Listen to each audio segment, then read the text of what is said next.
Yo, yo, yo. What's going on, everybody? Sweet. I'm so excited. Friday. Friday. Freak Show Friday is what we used to call it on a work week. But, yeah. All right. Get this thing. Turn it right there. It's kind of bright. Howdy do? How's everybody doing?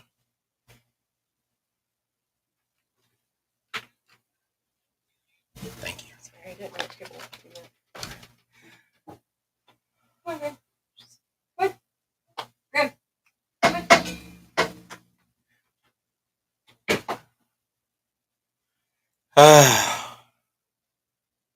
Cool. Well, I thought we'd switch it up a little bit this Friday. Some people don't think that they talk about some this Friday. Some people don't think that they talk about some. I hate the internet. All right. So I didn't want to get on there. Anyway, so I just wanted to get on here. What the flying fuck?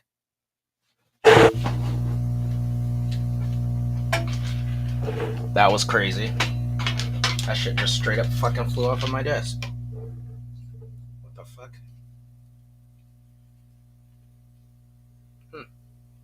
Crazy. And I didn't even do it.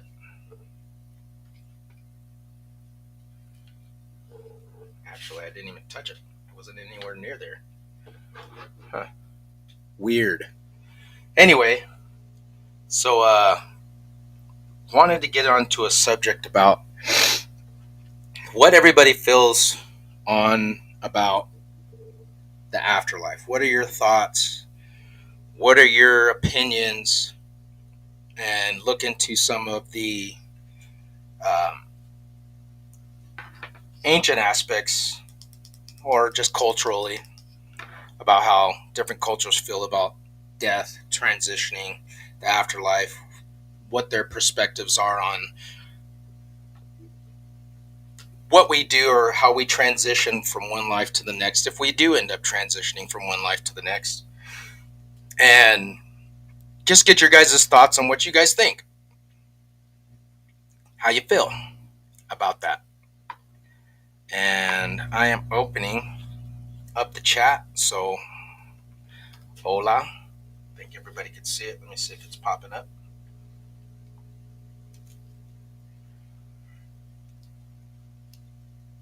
There it is. All right, cool. So it's popping up on the Secret of the Unknown page. If you're not on there, I will do the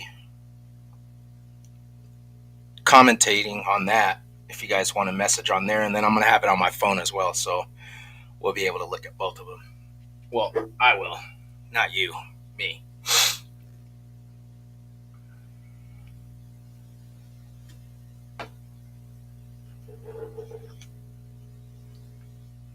All right.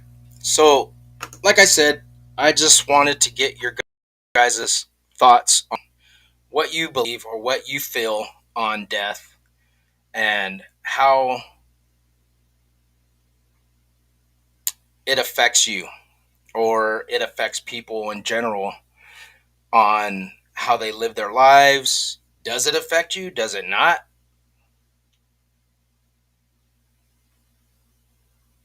I know a lot of times. Hold on. Real quick. Does it affect you? Does it not? All right. Cool. What's going on, Jimmy? Well, that's what I'm saying. A lot of people look at things differently. A lot of cultures look at death as a way of transitioning from this life to the next. A lot of people say, well, when you die, that's it. There's nothing after that. And that's all there is to it. A lot of cultures say that when you die, you transition from this life to the next, and you have a waiting period, and you can either transition back into this life reincarnation, or you could stay in the afterlife and just simply enjoy your, you know, you've gone through life cycles. You don't have any more lessons to learn. You are done with looking at things, I guess, in the sense of, well, I don't have any more life lessons to live. And, I just would rather just not go back and just stay here. That's how some people view it. And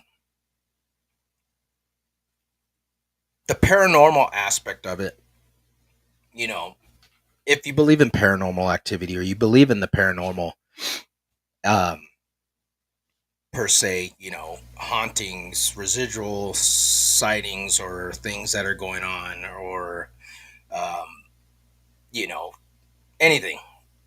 So, yeah, you guys want to get in on that? We can get in on that and talk about that. And, yeah, let's jump into it. I'm going to go and pull up some stuff. And like I said, you guys feel free to just message me on here if you want.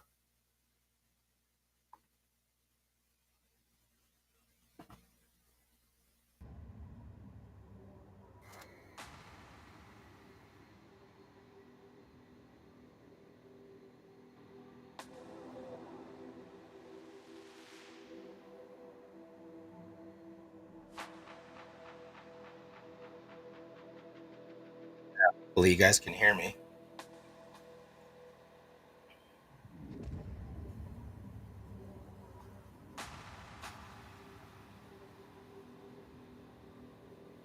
Mm, mm.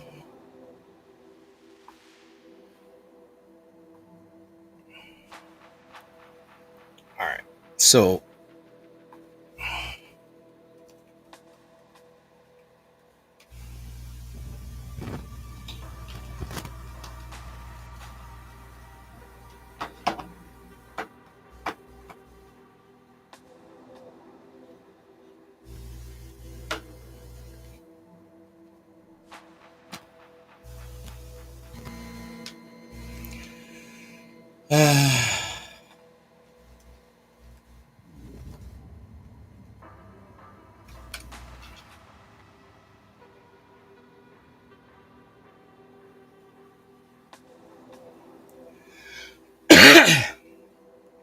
all right. So, I'm going to just talk a little bit about something personally from my aspect of what um, my, I wouldn't say outcome or outlook on death itself, but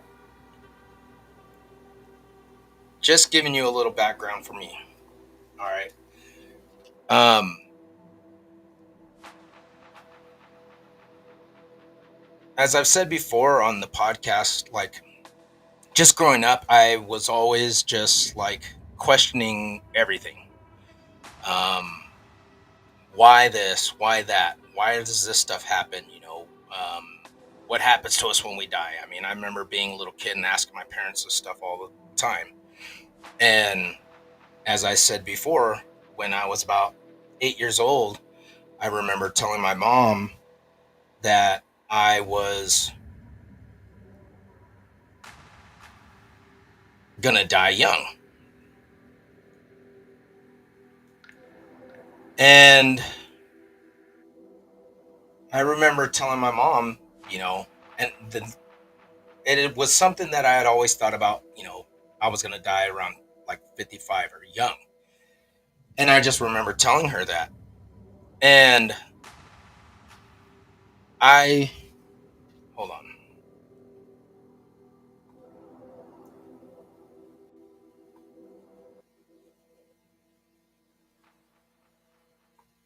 I do remember telling my mom that I wasn't scared. And that to me was just, it sticks out in my head because, like I said, being a child, it's just awkward because I know I get times when my kids are just like, Dad, I'm scared that you're going to leave and you're going to be gone, and, typical stuff, kids talk about, but not ever like, well, I'm going to die young. So, like I said, fast forward and, um, 9/11 happens, obviously. And, for those of us who were old enough to know what 9/11 is, that was something that really changed the dynamics of America as we know it. Um, it changed everybody's life. And for all of us young guys um, that were around and were able to do what we needed to do for our country, we joined the military. And, obviously the big thing when people think about the military, like, oh my God, we're going to war, we're going to die. So be it. We never thought anything about it. I know I never did. I just, if it was going to happen, it was going to happen. I just, whatever. But throughout my 6 years of being in the military and my deployment, I remember when I got to Korea and being deployed to the DMZ.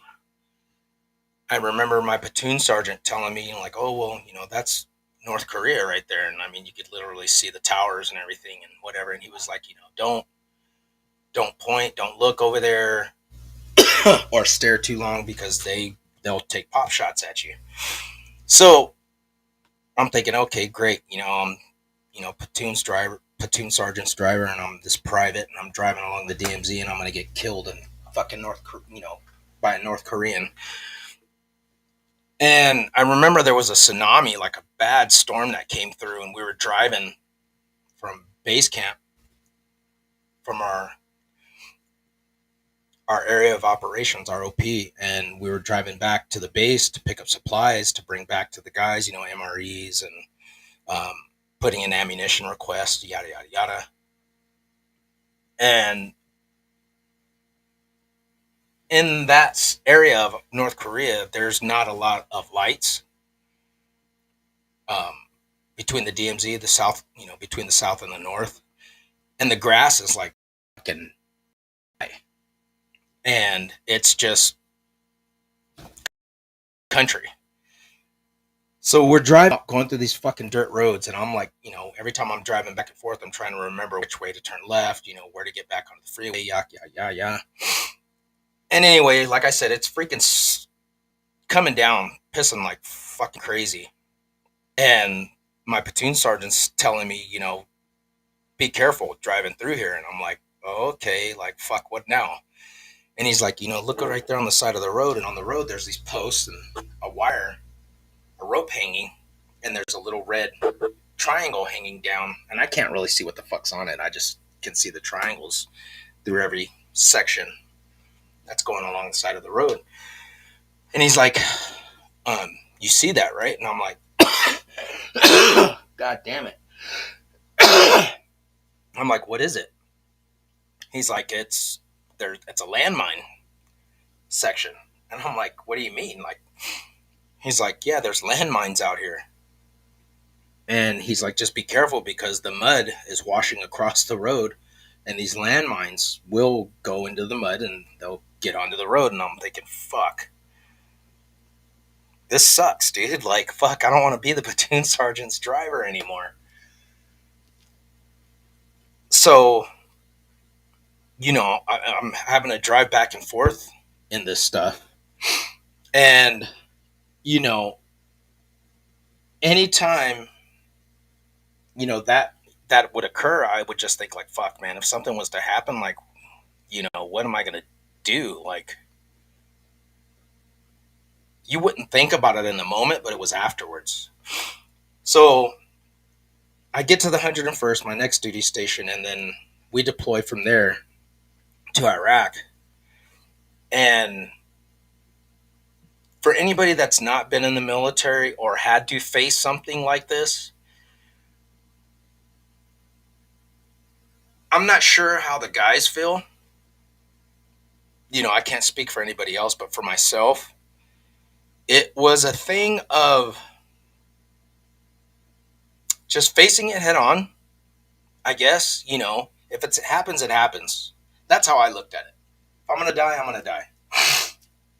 I told my family I loved them. We knew we were leaving, and we got, 2 weeks before we left to go spend time with the family. And I came back home to California, and, everybody said their, farewells or whatever, good lucks, blah, blah, blah. And I can remember thinking, like, wow, fuck, this is really happening. And we get to Iraq. Well, first you get to Kuwait, and you have a staging area there in Kuwait, and I think we were there for like 3 weeks. And you know, our captain and first sergeant and our platoon sergeants, everybody was just trying to keep everybody alert, keep everybody focused, because it was like, you know, we're not going in country yet, and they didn't want us getting relaxed and getting lazy. And I remember we would do drills, and we would do rollover drills, and we would do medical stuff, treating wounds, and yada, yada, yada. And finally, we got the ops that we were going to go in country. So we get all our shit packed up, get everything ready to go, and we get on the bird, and we're getting ready to fly in. And I know once we got to where we were at in Fob Warrior at the airport, the pilot was telling us, just be ready, because we've been having planes that have been taking shots at, or people that have been taking shots at the plane and firing on them. So we're going to have to do some evasive maneuvers and, come in hot. So I'm like, fuck, dude. And I remember this dude, anybody that's been in a C-130, these are big fucking planes. And I just remember this pilot going hella high up and corkscrew diving down into the airport. And I was like, wow, this is fucking nuts. Like, just to think about what these guys were doing really puts it into perspective. I have a lot of respect for these pilots that fly these planes, and I take my hat off to you guys. But during the whole time we were in country, I can remember plenty of incidences where I should have died. And I don't say that lightly. Fucking Matt. He said he loves him a combat takeoff and landing. Yeah, dude, it's pretty nuts. It's gnarly. Um, I actually have a journal that I wrote in. I, kept logs of, incidences that happened during the day. And a lot of times for people, like I said, I'm speaking for myself. So if you guys have, and it shouldn't, it doesn't have to necessarily be, well, I was in the military and I almost faced death, but any death experience, if anybody's had a near death experience or had a death experience and survived to live to tell about it, let's talk about it. How would that change your perspective outlook on life, or how you dealt with it? So that's why I'm saying I'm just talking about my perspective on it, because I mean, I had got asked a question. I'm sorry, I'm jumping back and forth. I'd asked, I had posted something about the Egyptians, that they believed um, in the afterlife, that if you were a good person and you you know placed your heart on the scale, and it balanced in the weight. Sorry, I got a tickle in my throat, so I'm coughing, trying to get it out.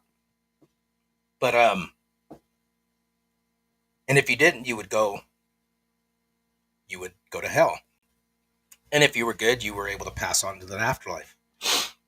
So they asked me, well, what do you think? Because you're posting all this stuff about Egyptian theory, and the Bible says this and the Bible says that. And I just I told them, I said, I'll say, That, well, what do you believe? Because you're asking me like you're projecting this on me. So he started throwing this narrative of, well, when you die, if you're not living right with God, you're going to go to heaven. If you're, if you believe Jesus Christ is your Lord and Savior, if you don't, you're going to burn in a lake of fire. And I said, okay, well, if that's what you believe, that's what you believe. I mean, I'm not gonna debate that. I'm not gonna tell you, well, you're wrong, because as I said before, and this wasn't even on the podcast, this was just me talking. Somebody had messaged me about it. So it got me to thinking. I was like, well, you know what? I'm going to talk about this Friday because this is really interesting.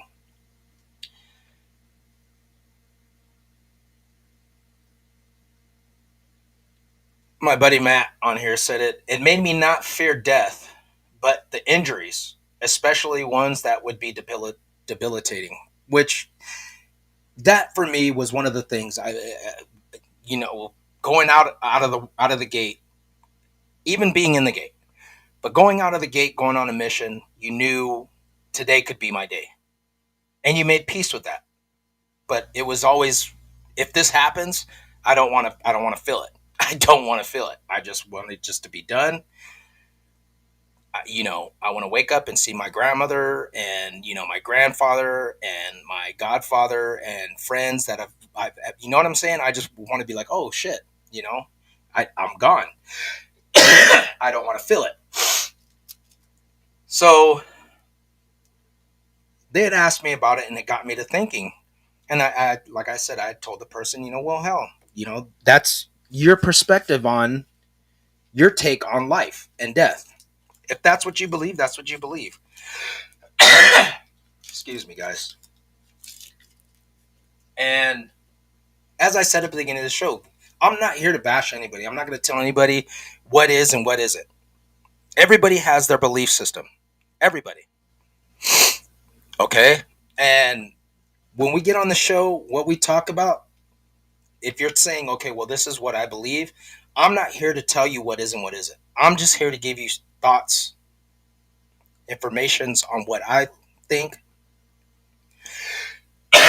And this is just on anything, whatever we talk about: aliens, Bigfoot, ancient history, ancient cultures, the Emerald Tablets, where we come from as humanity. This is just me bringing it up because this is what I think of. Everybody believes everything different. And that's the good thing about having this, is because we could talk about it. So please, let me get that out of the way. So like I said, every day going out of the wire, you never knew what day was going to be your day. So for me, having lived through those situations where I faced death, just like my other brothers with me, every day, some days worse than others. Should I be here right now? I'm here, but one step to the left, to the right, 1 minute before, after, second, I would not be here. But why is that? I don't know. I know that there was one incident, and I will talk about this, that was life changing. The whole thing was life changing for me. But I'll give you a scenario, and I won't give out my buddy's name that I was with. But me and Doc were pulling guard because we were at a gas station. Him and I were standing and guarding an alleyway. Alleyway's going down this way. What the heck? This is crazy. I got stuff changing around on me. Did you guys hear that? My echo went up, and I didn't even touch it. Crazy. So the alleyway's behind me. The vehicle's about um, 2 yards in front of us. And then we have another vehicle to the left that's blocking the roadway this way. And then I got the CO's truck that's over this way blocking the roadway because it was a T. And across from us was an open field, and then a street, the main street, and there was buildings, high-rise buildings, under construction and finished buildings. So Doc and I are standing there, and we're talking, and we're ordered not to let anybody come through because anybody that knows, you've always got that chance of somebody coming in trying to kill you, shoot you, blow you up, whatever. So Doc and I are looking at each other. We're talking, BSing, and yeah, yada yada. And every once in a while, you turn around, glance, and you look, see if anybody's coming or whatever. And I look back, and I see these two heads covered in burqas looking out, and the lady's like telling us, pointing like, "Can I go through?" And I was telling her, "No, you can't." And we're talking and talking. I look at Doc, and yeah. And I look back around, and now they're standing outside of their courtyard, and now they're like slowly walking up, and I'm like telling them, like, "No, like, you guys can't come through here. Go, you know."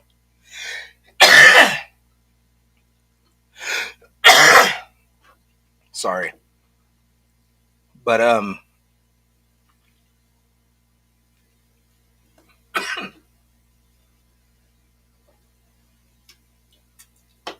haven't been coughing all day.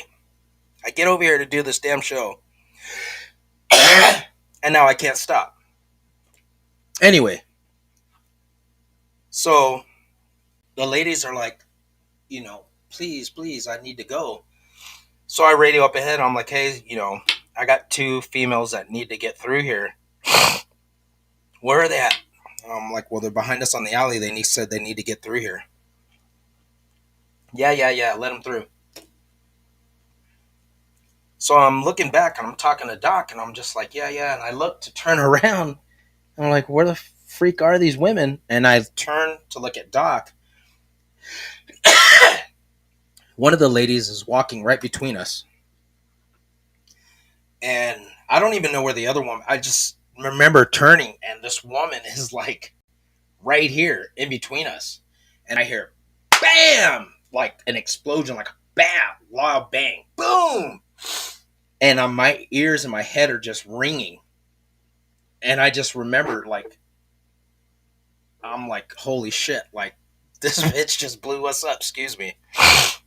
She just killed us. Like, I just remember, like, my eyes were closed. I could feel something coming out of my ear.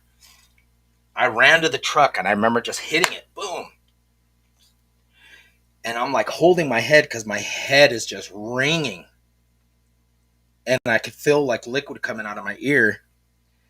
And I'm just like, you know, I remember my other buddy, my squad leader came and he ran up to me and he's like, Sam, what's wrong, man? Where you hit? Are you okay? What's going on? He's just grabbing me and he's checking me. And I'm like, my fucking head.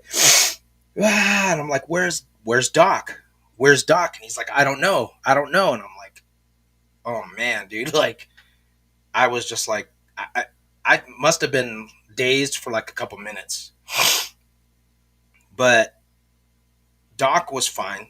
He took off to the right and he was fine. We couldn't find these ladies. Um, and the next day, I guess the women that had did it were terrorists and said that they had failed a suicide bombing on two soldiers, which was Doc and I. The blast caps in her vest, the caps blew out. And this trips me out is because the caps blew, but the bombs didn't go off. Now, anybody that knows how C4 works, okay, the caps have to go into the C4 or however you have it wired or whatever. So apparently, this lady's the caps blew, but the vest didn't go off the way it was supposed to. So that was one incident, and like I said, I could go on about plenty others. Um, so those were things that I had to face with looking at death, and not only from that point of view is losing family members.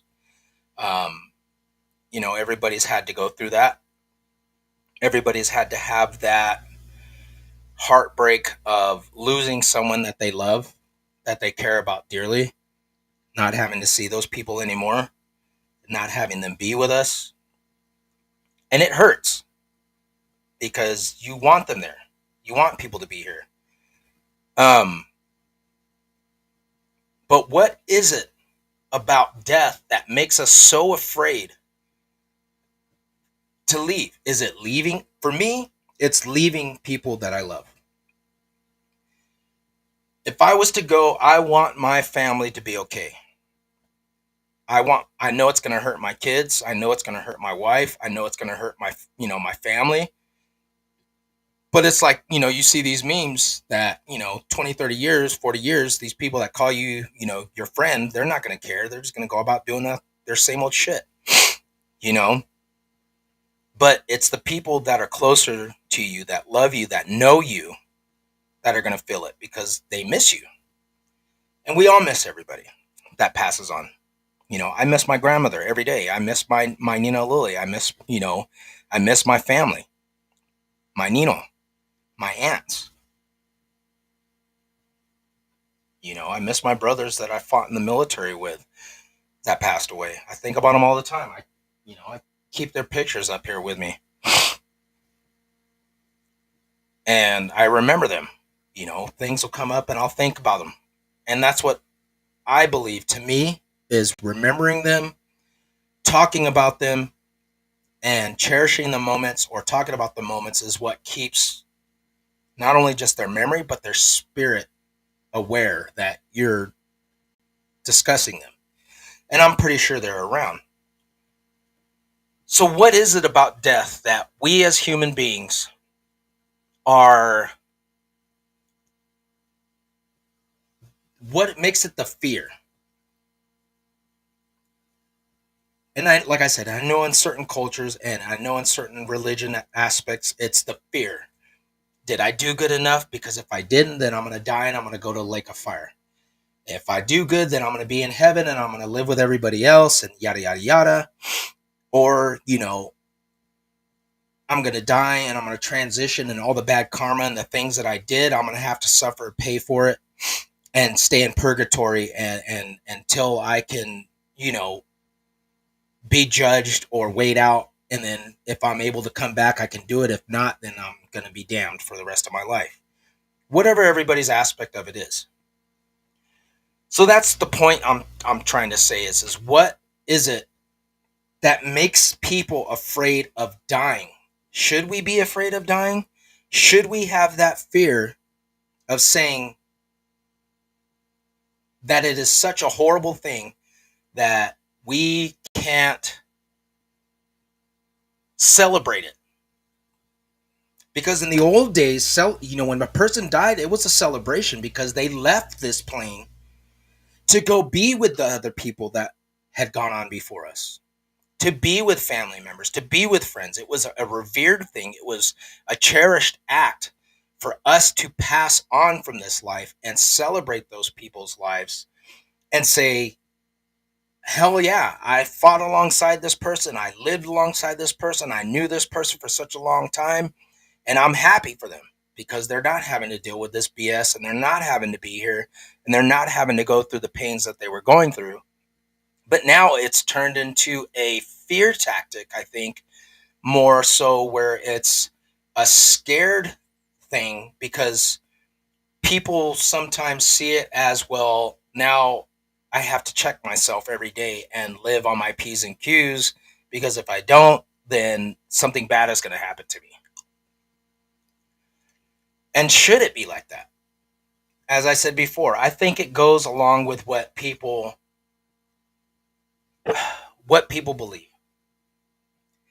And I just wanted to touch on that and just talk about that a little bit during the show because that was weighing on me, um, to talk about it because, like I said, it was just something had happened. I had a conversation and then I started thinking about it and I was like, this is pretty cool. This is something to talk about because you don't get to talk about this stuff a lot and actually look at it and discuss these things because in different cultures it's, you could go to Africa or you can go to Asia or you can go to Europe or you can go South America, and people's outlooks on death are different. It's not always the same.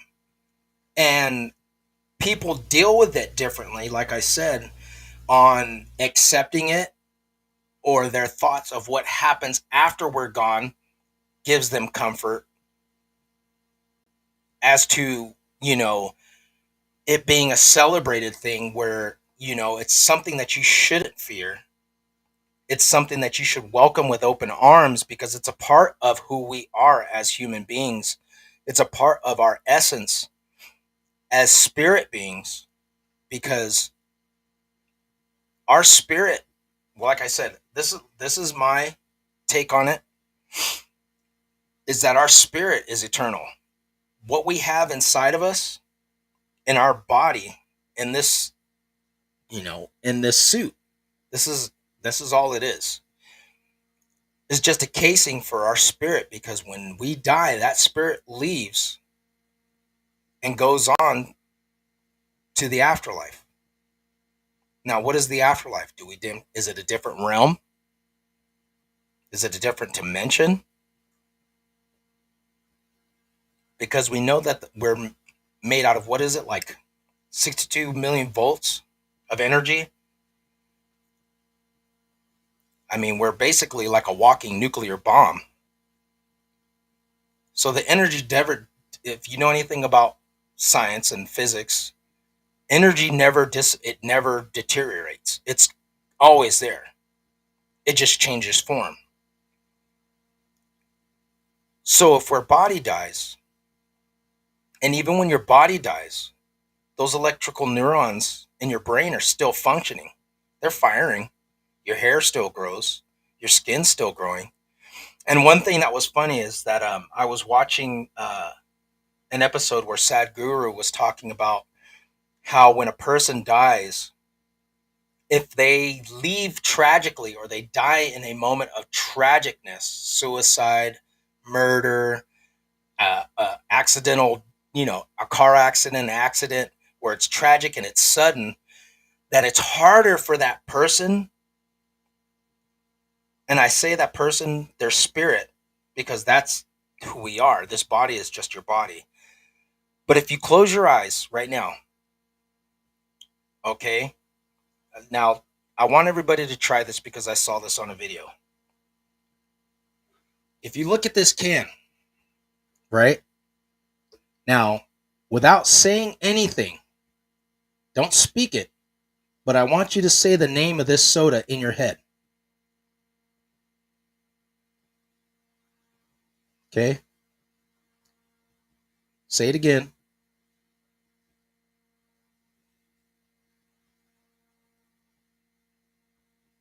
Say it one more time.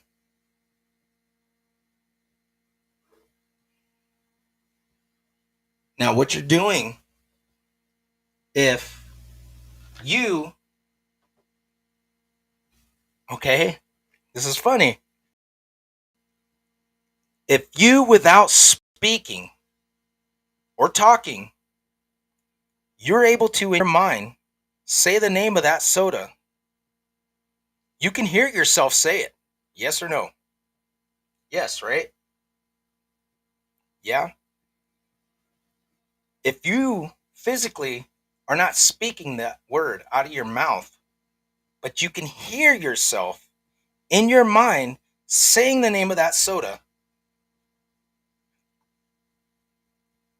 and you can hear yourself,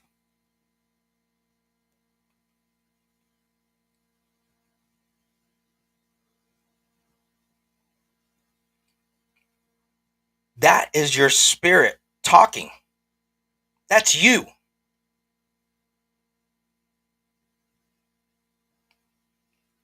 Now, we as spirit beings are able to transcend time, future, past. You can think about a moment in your head of when you were a child, where you were at, who was there, smells, tastes, your emotions. You're transcending time and going back in time to that moment, because I could do it right now. I could tell you times when I remember being at parties at my Nina's house and being and the things we were doing, or moments and times where we were at my grandmother's house. That's transcending time. I am not physically going there, but in my mind, my soul is able to take me back to those places. So if that is the case, and our body is a physical dimension here in this time, but that's what I'm saying is you're able to hear it. Say, if you say it, what is this soda? Say it. I can hear myself saying it. And the color of the can is, you're talking to yourself. Yes or no? Weird, right? Because I never thought about it that way. It was always of like, well, there are times when you're sitting there and you're like going, man, don't tell me that you don't do this, having a conversation in your head thinking, man, what the hell? What am I going to make for dinner? I don't know. That's you talking to this body, talking to your mind. And it's crazy because when you sleep, pretty much as close as you're going to get to death when you sleep, because your body relaxes so much that you fall so deep into sleep. Okay. And I didn't know this until I looked it up, that you fall so deep into sleep, your spirit can actually get out of your body, walk around, and you will have what you call lucid dreaming, astral projection.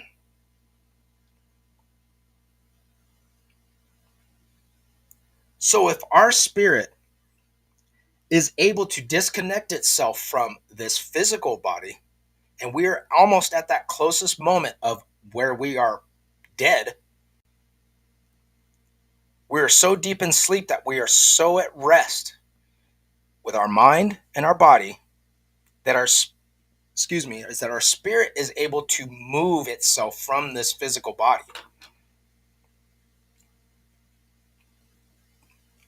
That's crazy.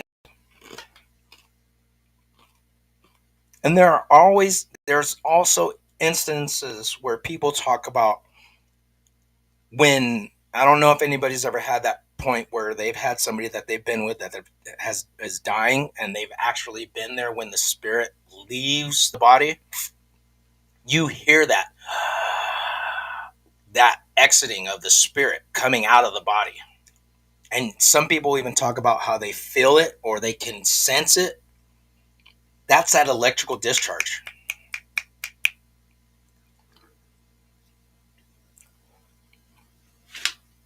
And jumping through that,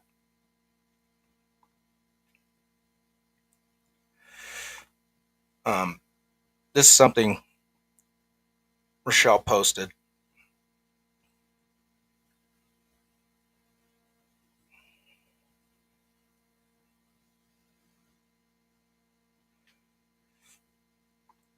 And that's one of the aspects for me. Like I said, when I talked about this last week about my reincarnation with me personally and having to feel how I felt about dying early, and then seeing my grandmother's, I believe it was her cousin or her brother, who died in World War II, that looked just like me, was the same age I went to my deployment, had died during combat, was the same age I was, but didn't make it home.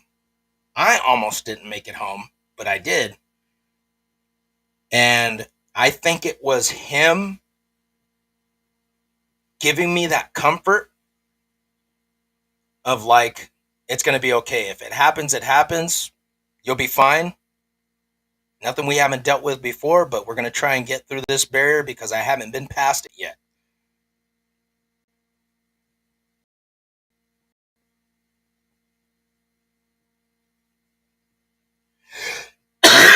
My buddy Matt said that He had a few of out of body experiences. I guess he was jumping his dirt bike and crashed, but it was like he was watching it from the side when it happened.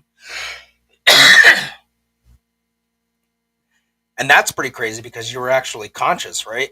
When that happened? Or was it after the fact of the matter?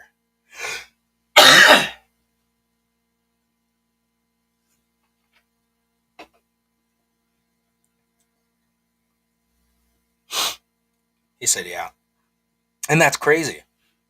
Is because it's like I said, to me it's the belief of what's going to happen after. I believe that, and this is after all my studying and looking at things, and like I said, with my own reincarnation experience, with having to deal with that, and then being an older man, and then having that scenario where it was brought to me about my grandmother's, I believe it was her cousin or brother, that for me solidified it. I was like, yeah, this is not a coincidence. This is something I got to look into because this is too much. And I started looking into it, different cultures and different outlooks that they have on why we look at it in the Western world as a scary thing.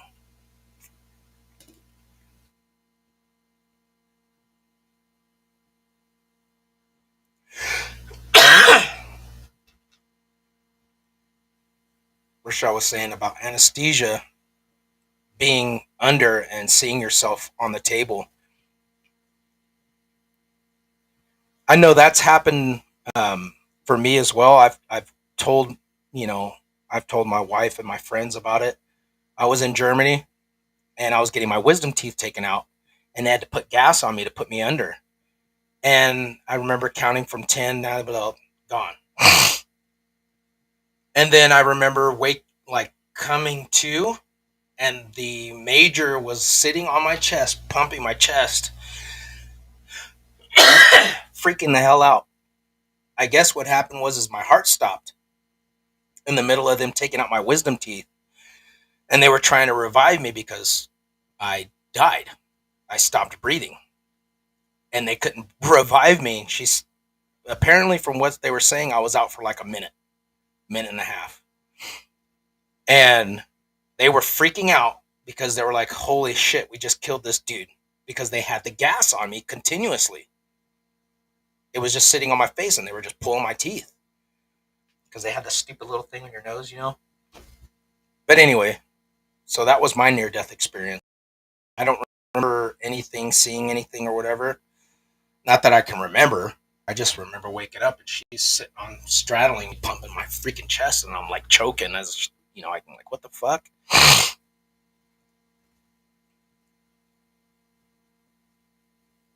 And that's another thing too, is like I said, your body gets so relaxed that when things like that happen, you can separate.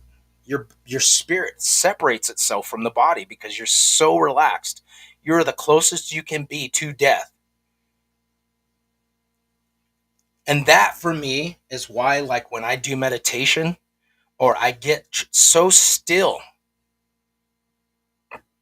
in my thoughts, in my head, in my body, drowning everything out, and I do this before I go to sleep, is I will lay down in bed, I'll listen to my meditative stuff, or I'll even do hypnosis. I'll listen to it while I'm sleeping, and I can literally program myself to remember things as it's happening. It's weird, but it's something that I've been doing for a year now. And like I said, I've written a lot of the stuff down that I've seen or I've experienced that has come to me or that I've seen that's really trippy. But for me, looking at death, I can say that I believe that, as in the Hindu aspect of, and like I said, I'm not a religious person. I can pick from little things that correlate to me that I feel that sits well with me. Buddhism, Christianity, Hinduism, um, and take from these things and be like, yes, I agree with certain aspects of it because it ramifies within me. I feel it. So for me, what I believe is like Hindus, they believe that the karma that you do things in your life, okay, karma is not the, oh, well, I killed somebody's cat, now it's going to come back on me. It's, as Sadhguru says, it's the choices in our lives that we make and the outcomes of the good and bad. That is your karma, the choices. You can choose to not pay your bills. That's your karma. It's going to come back on you. You can choose to not buy your food for the week and just starve. That's your karma. Those are your choices. You can choose to not freaking put gas in your car, and then when you run out, that's your karma. These things that we carry in our karma are throughout our reincarnation cycles. And we choose to make them right and figure out our BS and figure out our lives and figure out how we get through it to the next stage and are able to make it better so that we don't have to keep coming back and go, oh, well, I got to do this again because I screwed it up again.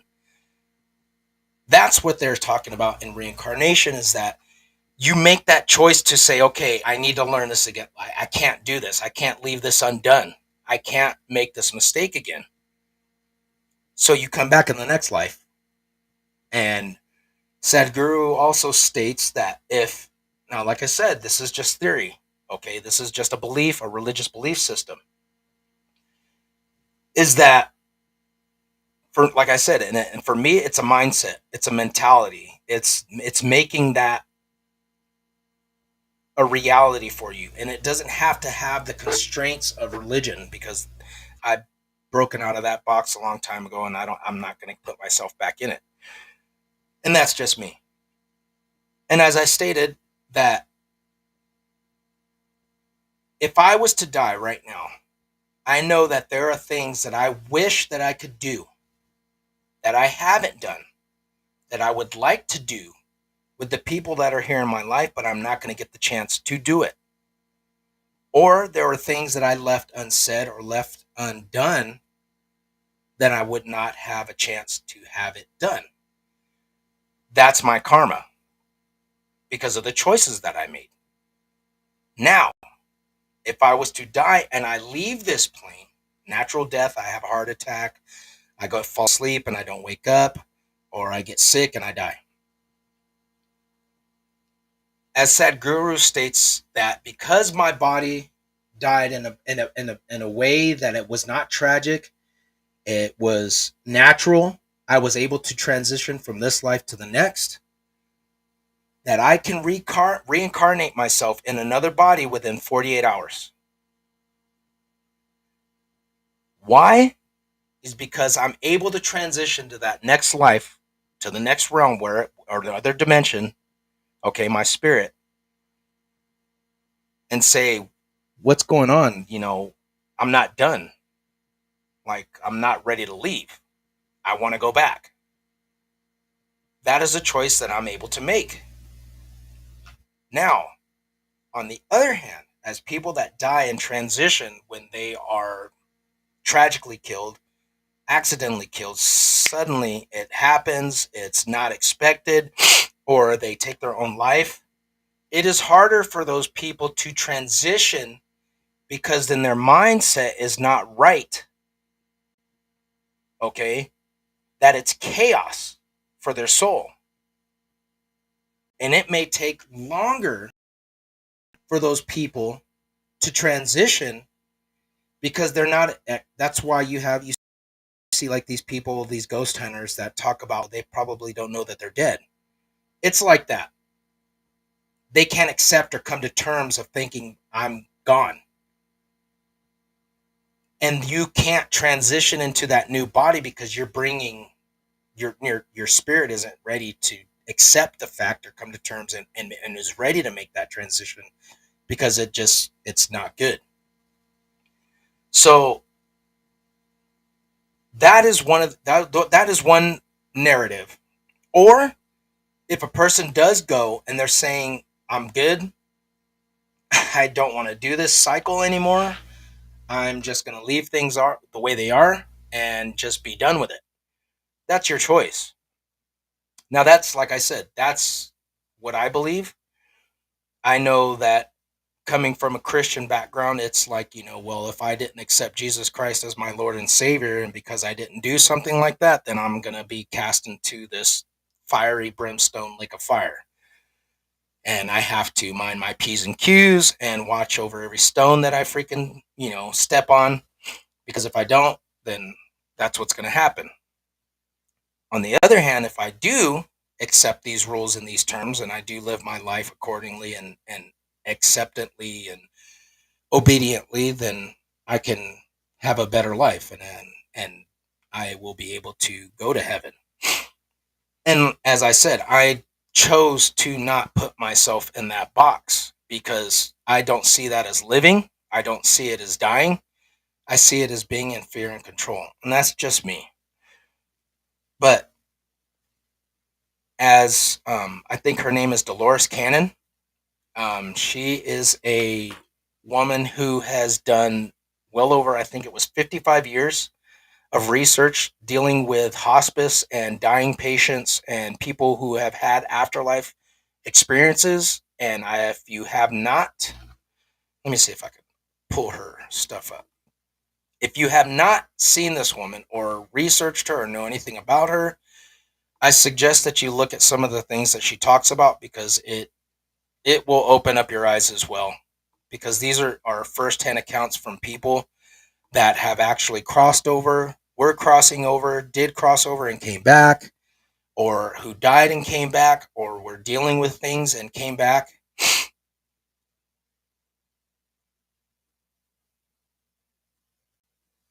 Yeah, and that's crazy. Rochelle was saying that she had spoken to the doctors and what she had seen, and they were confirming to her about things, and that's cool because that right there in itself is an altering, life changing experience, right?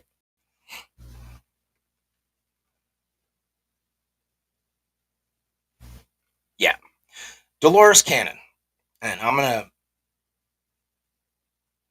put this up here real quick.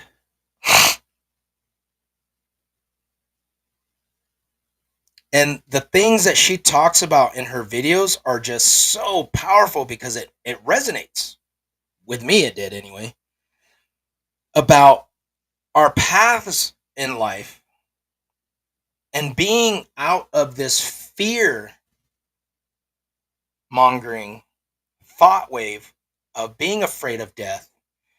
And, like she says in one of her speaking sessions when she goes to talk to people,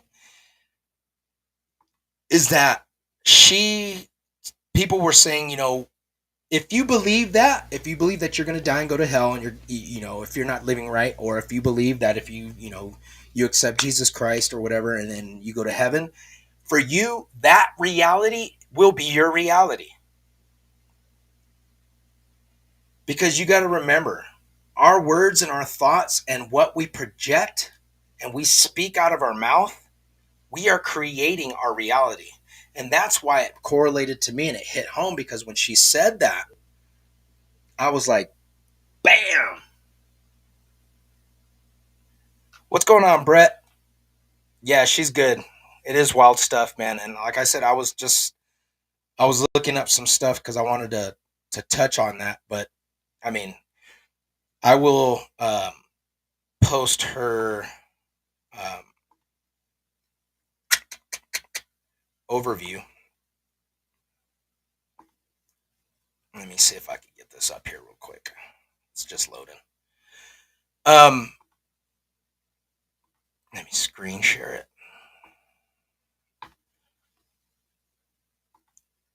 Okay, this is Dolores Cannon, and she is an amazing woman, and she has done a lot of stuff, cool stuff.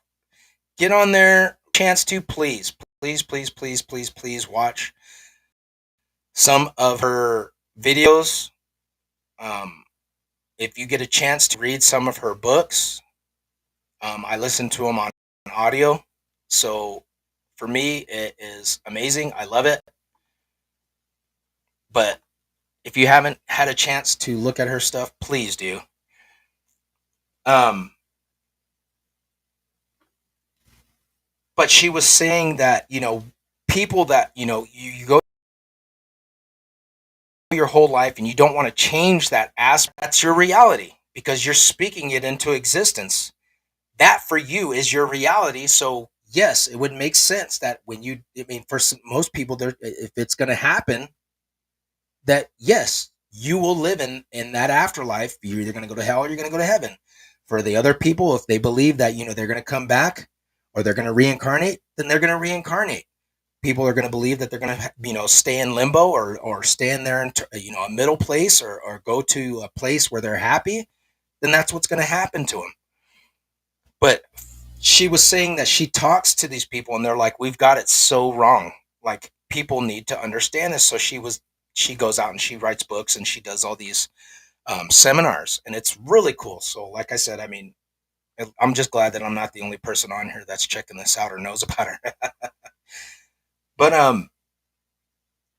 yeah, like I said, for me, the whole thing about death, reincarnation, or coming back, or being afraid of dying was something that as I got older and like I said, being in the military and facing death and having situations where it was like, holy shit, like I should not be here right now, and not just having it happen once but multiple times, I became more aware of the being in the reality of the now.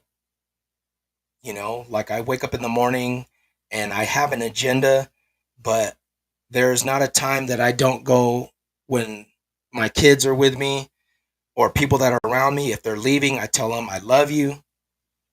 I don't let them go without giving them a hug. I tell my kids I love them. I tell them, you know, how important they are to me and that I miss them and I can't wait to see them. And, when my wife leaves, I kiss her 3 times and I tell her, I'll see you later. We never leave each other without saying goodbye. But in the moment throughout the day, I find myself, I try and get a hold of people or I try and talk to people or I try and, do things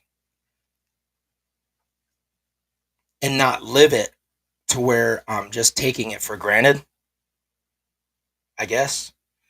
Um, but death doesn't scare me. It scares me is that how is it going to affect the people around me?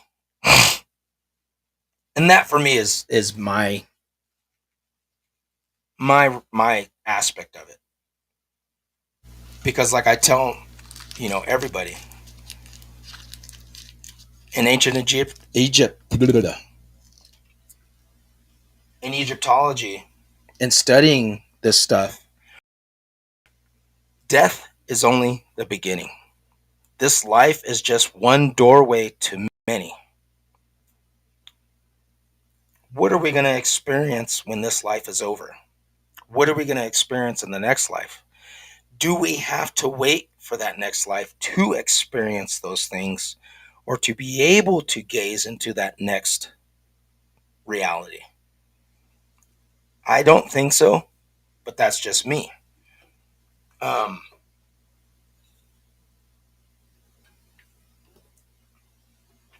those are things that people delve into differently with. They hold on to their faith, they hold on to their religion. That gives them a positive grounding for being able to walk a better life.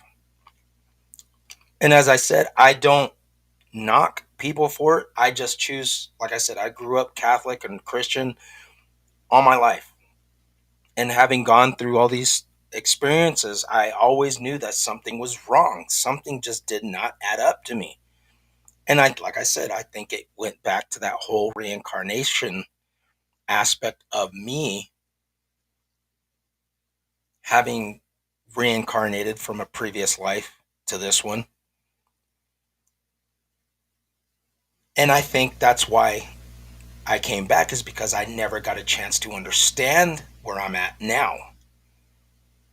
And now I think this is one thing that I needed to learn, as far as being able to make a higher ascension into the next reality.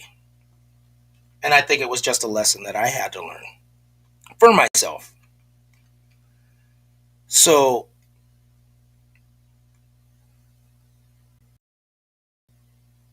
what is it about religion that has made people so scared of dying?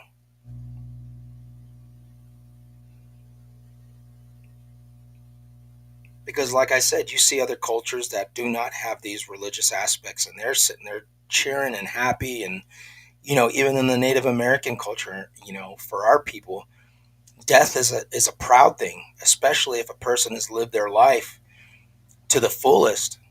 We want these people to pass over into the next life, which is why we tell people, don't cry, don't show don't show weakness or hurt. Be happy for these people, because they're gone. They're free from the turmoils of this earth and this life and this pain, that they're able to go to the next journey. They're able to take that next path to their next life. And I think religion puts a box around that and cuts that out, um, and really hinders people from the beautifulness of being able to transcend from this life into the next. Because you're telling people, if you do this our way, you'll be fine. But if you don't, you're gonna suffer for it. Is that really, is that really something that we should be afraid of? You know, um, I try and tell other people and let them know is that don't be afraid of it. When people die, it hurts, really hurts, because you're looking at it through your eyes. You're not taking a step back and going, these assholes fucking left me here. Damn you. I want to go. You know, when my time comes, meet me there. Be there with me when I go. And that's all. That's the way I look at it. Is, I want to see my grandmother. I want to see my grandfather. I want to see my uncles and my aunts, and I want to see my buddies that passed on. I want them to be there when I go, to be like, hey, bro, this is some cool shit. Come check this out. And if I'm ready to come back, I'm gonna come back. And if I'm not, then I'm not. But like I said, the thing for me is the unknown of leaving people behind and not being able to know if they're going to be okay. That's what my big aspect of death is, for me personally, is what hinders me. So I mean, what are your guys' perspectives or your thoughts on that subject? I mean, do you guys have any religious notions? Is there something that you hold on to? Is there a an underlying for you that you feel that you have, that keeps you close, keeps you comforted? Whatever the aspect of your belief is, if it gives you faith and it gives you hope for whatever happens, I think that you know that's what it comes down to. That's all you need. But I just wish that everybody would see that it's not something to be afraid of. It's not something that, we are done with. I mean, it's not, you know,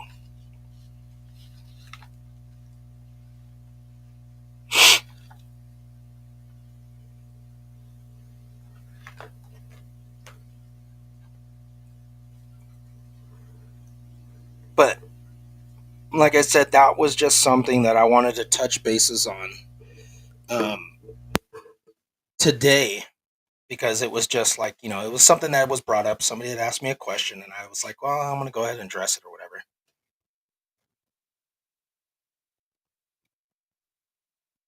Um, there was, um, where did I see it at? There was a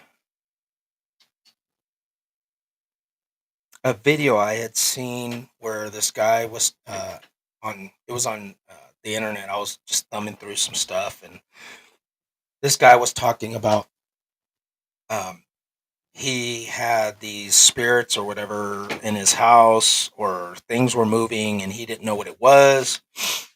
And the first thing that came that came out of his mouth was like, "Oh, it's demonic." Hold on, real quick. I'll come back to that. So Brett said, "What about waking up into your actual life?" That is another thing. What if, and this is the thing, is that we know scientists have come to the reality that we're in is a program. What if we are actually living, walking avatars, and when you die, you wake up into your reality? It's like unplugging from the machine, and you go to your reality. And if you want to jump back into the game, you jump back into it. Because we literally know that everything around us, this pen, these headphones, these glasses, this hat, this mic, is a program. Digital ones and zeros. Matt said that's a crazy thought. It is, because scientists are literally telling us that the reality that we're living in right now is the same concepted, programmed zeros and ones as a computer program.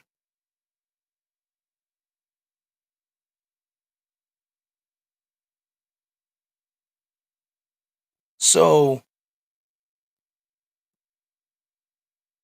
pause that thought and jump back into, let's talk about some biblical scripture or religious scripture. Okay. And I'm, like I said, I'm not a religious person, but I'm just putting some context to this. Jesus said, the same power that I have, you have also. The miracles and the wonders that you see me do, you can do as well. When you see me, you see the Father.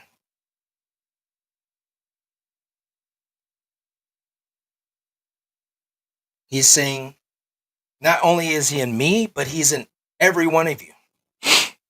Now, not only do we see that, but we have scientists, like I said, Greg Braden, in his book, The God Code, and he breaks down his scientific research that he did on the human DNA, genome sequences, DNA structuring, that in our DNA, it literally printed in your DNA right now. If they were to break down your DNA the same way, it would say the same thing on you. God in us. So the creators that came down here, that genetically modified us, because we know that we have, they talk about junk DNA, right? It's not junk DNA. They created this body, left their mark print, their stamp on our DNA code. But not only that, the reality and the simulation that we live in now, is that the reason why these great people who came before us that talk and were trying to teach us and show us the way of higher elevation, elevating our spirit, ascension, teaching us and showing us the way of how to live our lives and how to leave this life, this so called reality, like Jesus was saying, leave everything that you have and come and follow me. The material things of this world are not going to be, they're not going to save you. It doesn't mean anything. It's material stuff. Yes, it's good to have nice things, but what are you going to do when you die? It doesn't mean anything. You can't take it with you.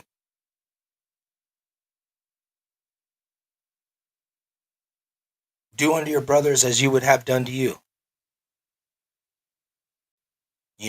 And it's just like I said, in the Emerald Tablets, you have a tablets that are written 36,000 years ago, and the same outlinings in the Sumerian cuneiforms are the same things that you see in Egyptian text, same things that you see printed in the Bible, same things that you see in Hinduism, same things that you see in freaking in Buddhists, in Asian cultures,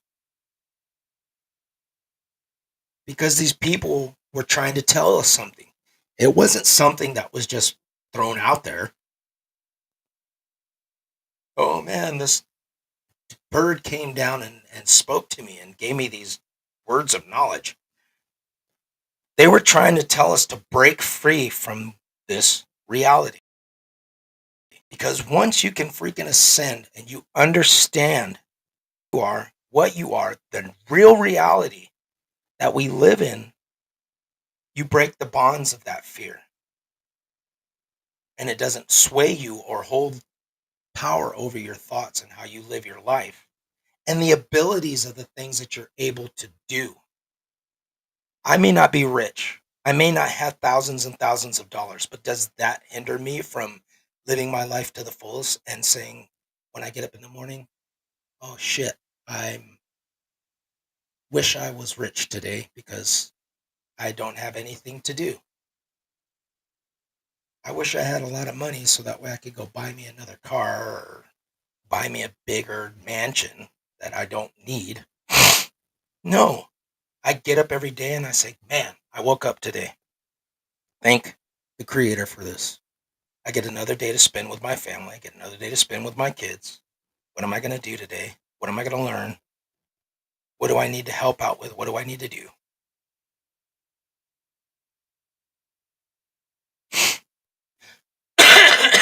Excuse me. Brett said, waking up to such familiarities that you let go of what this is. What do you mean by that, bro? Like,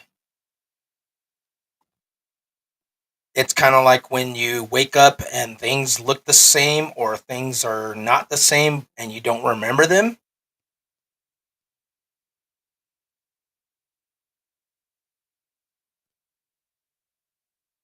Exactly. Matt says, he said, I once wished that my dogs had a big backyard and now they got 8 acres. That's what I'm talking about. Is the speaking it into existence. Is you're making it a reality. No, I'm not gonna sit here and go, I wish I had a freaking pepperoni pizza with extra cheese right now and I wish it was. That's not what that is.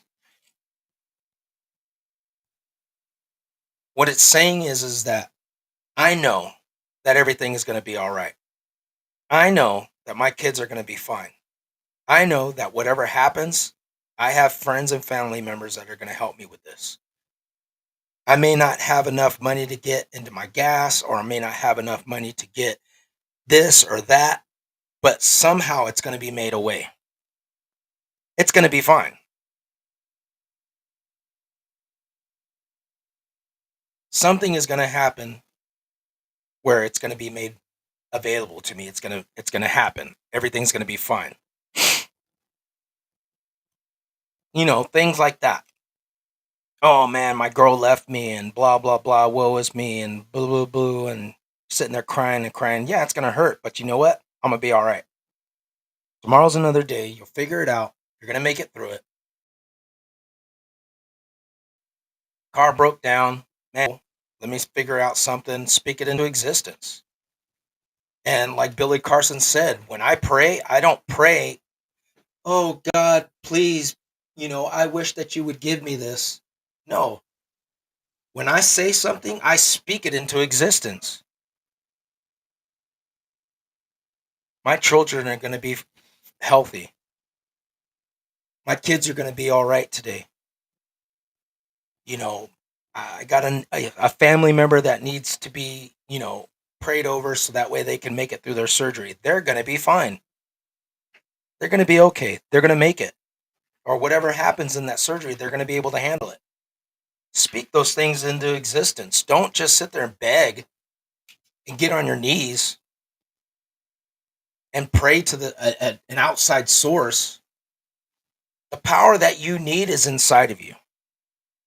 The power that you have to make things happen comes out of your mouth. And the reality of that is so much bigger than what a lot of people realize, because we spew things out of our mouth so much that we don't realize that we're speaking things into existence and giving it power. We're giving it substance. We're creating our reality by the things that we say, the karma, the choices that we make. And like I said, in this programming, we are the architects of our life. We are the architects of our reality. We are the ones that are making it happen. We are the ones that are making it substance. We're giving it life. We're giving it substance. We're giving it matter. I've been in situations since I've taken this journey where I didn't think I was going to make it to the end of the week. Something always happened and came through. I got a check from the bank saying, "Oh man, we messed up your deposit. Here's $145. We've screwed up your crap." Out of nowhere, you know. "Oh, we're sorry, Mr. Samaripa. We screwed up your balance and we overcharged you for ATM fees." Sent me a check, $80, whatever. And you have friends and family members that will pull through for you. "Hey, man, I need your help." Um, or just come through and be like, "Hey, I just had to let you know that, you were on my mind today, and here you go. I got you some groceries." Or you might do it for somebody else.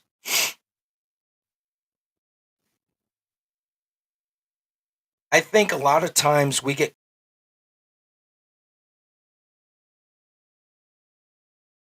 caught up with the and what we see and what we believe as reality by what we see, we touch, we feel, we hear, we taste, that we forget that this is just, it's a program. We're stuck in this 3D dimension that we forget that there's other dimensions out there. There's other levels of consciousness. There's other levels of reality. And that's what binds us mentally, because we don't think outside of that box. We don't think, "Oh man, I'm capable of doing this," or "Man, I'm able to make this happen."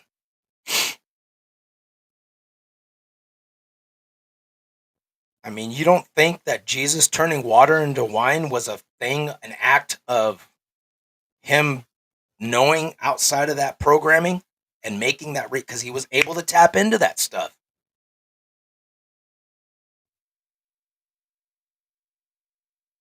the miracles that you've seen him do walking on water, because he knew that it. This was just this is not reality.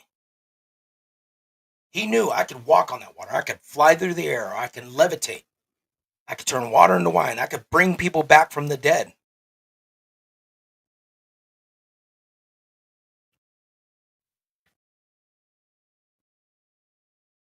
And that's why I said that to me was the correlation between what I'm studying now and looking at the similarities of what he was saying in the Bible, and between um, Hindu scriptures and looking at Buddhist manuscripts and what they talk about the transcendence of building your body and understanding, like you see in the Matrix when he was sitting there talking to that little boy, and that little boy was sitting there bending the spoon.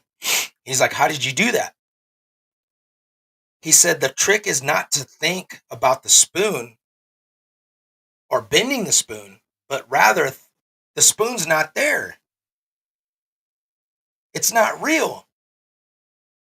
You're holding this pen in your hand, but the pen's not really there. You can make it do whatever you need to do.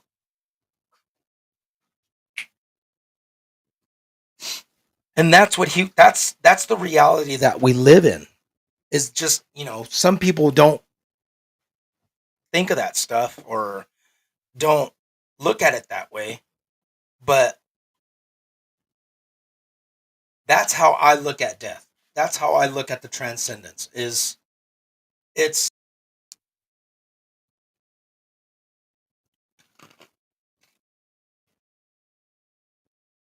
that the world is not a reality.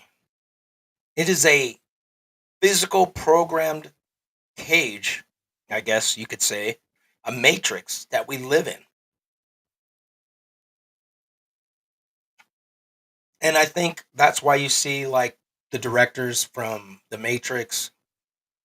Um, and I posted the video on my page how she was saying that uh, the Terminator was a prequel to the Matrix, and that it was a documentary of trying to show people that this reality is not a reality. It's a program, and for us to break free of this program and get out of this mindset. And you know, with the correlation between, like I said, religious findings and, you know, the studying and looking at it as a spiritual aspect, is that you see that that's probably what they were trying to tell us this whole time, is that if you're able to break the bonds of this earth mentally and physically and not let this place hold you down from the capabilities, and realize that we are much powerful than what we're able, or that what we give ourselves credit for spiritually,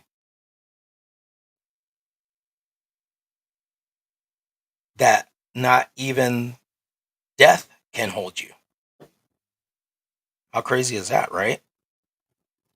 And that's all I'm saying is that, do you, I'm not looking at it as, oh man, hellfire and brimstone or heaven and hell aspect. I'm looking at it from a knowledge aspect of, is that what they were trying to teach everybody? And I think the answer is yes. Um, so yeah, going back again to the whole paranormal thing, I believe that those are glimpses between the veil of this dimension and the next. Um, do I believe that there are dark entities? Yes, I do. Do I believe that they are around us? Yes, I do. Because not only does it speak about that in ancient texts, it specifically says that there are dark ones that are without light. They were creatures of light, but their light has diminished to the point where it does not shine as brightly as those of man. And I think that when we get glimpses of those in between barriers where you see paranormal things or you see ghosts or you see these creatures or these things that, scare the crap out of you because you're like, "Oh shit, I wasn't expecting that." It freaks you out. And it freaks I mean, it would I can honestly tell you, when I lived and grew up in Fresno, California at our old house that was very seriously haunted. A lot of the crap that we would see there, it would scare me because I didn't I it happened and I was just like blown the hell away because I was like, this is not I just did not see that, hear that, or feel that right now, did I? But I know I did. And I mean, my dad can attest to it because I would call them up on the landline or, tell them, get your butt homes because I just, some crap's going on or whatever. And yeah, we'd come home from leaving or going to church or coming back from out of town and the lights would be on upstairs in the house, but there was nothing up there. Yeah, crazy stuff.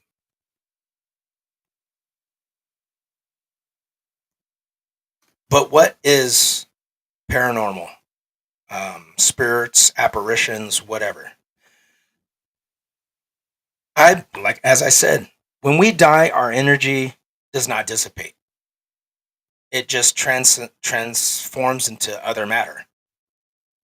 And as I said, if we go into different parallel universes where we ascend to another realm, if we stay on this plane of existence, but we are not in the dimension where we see that into that other dimension, or we get glimpses into that other dimension, where it slips and where people get the glimpse where they're like, oh man, I saw this, blah blah blah, I was walking around in this Victorian house or whatever. I mean, there's instances people talk about that stuff, whatnot. Are these glimpses of these paranormal or these entities that we are seeing just spirit beings or spirits or people in other dimensions? Now, as I said before, do I believe in demons or angels or whatever?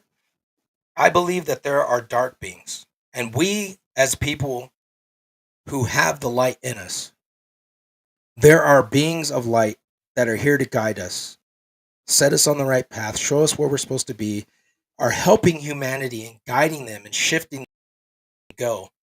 But there is also a darker side, not only working in the spiritual aspect of these dark forces that are working against us progressing and getting us where we need to go, but they work through people physically, which is why you see so much crap going on in the world today. Murders, horrible acts of crime, things you can't even imagine. This is something where it takes into the fact of these things are make people are letting these things get into them to do these things. Now, am I making excuses for them? No, because as I said, it comes down to karma because those are choices that people make. And you could say, well, these people have mental issues. Well, okay, is that something that's passed down through the bloodline of the parents? Maybe, because we know that genetics cause problems with our offspring, right? Now, are those mutated genetics a part of our karma? I don't know. It's a good question. Micah, close your window, son. It's freezing in here. No, it's not. Um, there are times when people talk about, paranormal instances and they talk about seeing family members or they talk about seeing things that they don't understand. spirits, ghosts, um, demonic beings, I guess. Um, I think for me, on that aspect of talking about things like that, it's a person's perceptive of what's going on in their life, um, what's happening around them. Is there chaos going on? Is there something that tragically happened? Are they stressing about something to where they are at a point in their life where these things are making communication with them and being able to show themselves to them? Um, Maybe that's one aspect of it. Um, to be true, because we know that when you are in a state of mourning, grieving, chaos, heartache, troubles, whatever's going on in your life, it opens up that ability for your sensitivity, I guess, um, to your reception of other things around you in your realm of thought and your spirit being. Because, like I said, we did that experiment when I was like showing you guys, say this name of this soda in your head. So you're able, your spirit, it's like your mind and your spirit are one, but they're not, if that makes any sense. Because when, like I said, you could be sitting here doing something, but you're thinking about something else. I'm, writing down notes or whatever, but I'm thinking about something else. Your mind is able to perceive your spirit, where you get that third sense, something's telling you, okay, you might not want to do this. It's like your spidey sense because it feels something. It's letting you know something. It's making you aware of something. So that's where that whole correlation of it being not in this program. And like a lot of seekers who are looking for answers, we say that everything in this universe, our atoms, our freaking life, our everything that we are is in everything around us. Every molecule and every atom that's in this universe is inside of our body. We are we are a part of this universe. Everything in this universe is a part of us. And that's another thing that you see a lot of cultures and um,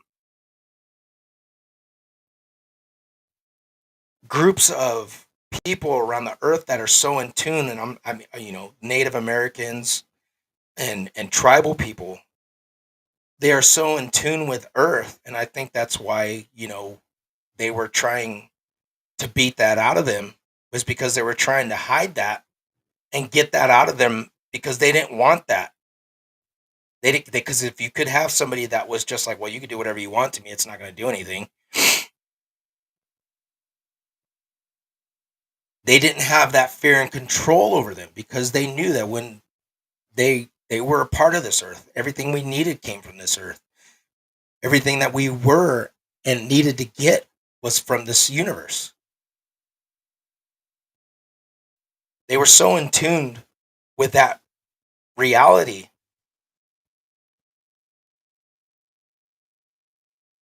that this new wave that came in these enslavements and this indoctrination, they tried to strip it from them. And that goes back to the whole covering up the whole spiritual aspect.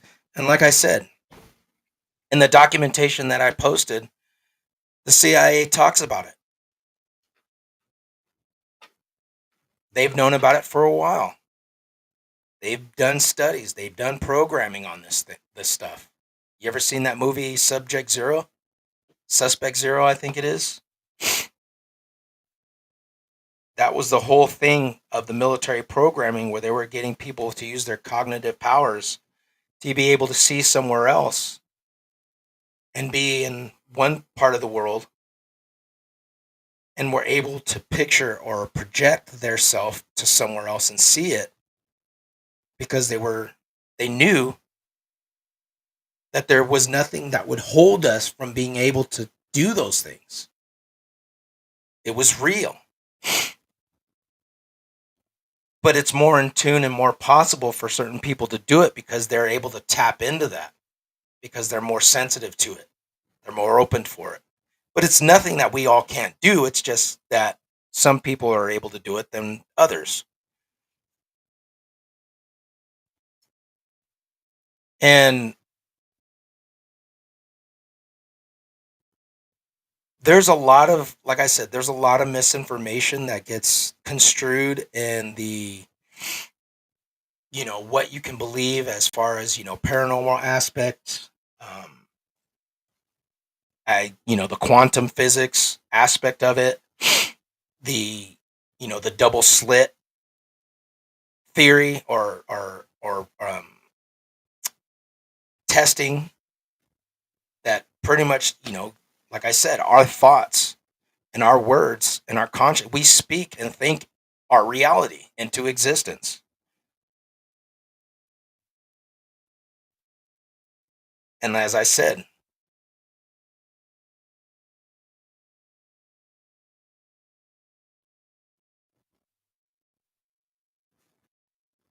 hold on, bro. So Brett just posted this real quick because I had asked him what he was talking about, waking up such familiarities that you let go of what that is. So he said basically like waking up from a deep dream and letting the memory of that life or this life just go. Oops. Right.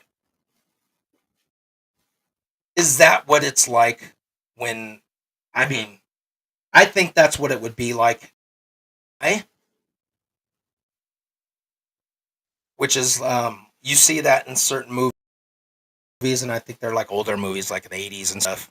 When people die, they don't remember anybody, or they remember certain things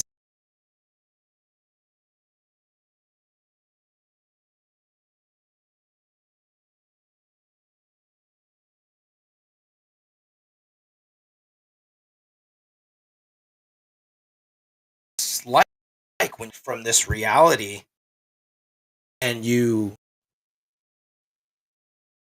are able to for what it really is, but the dying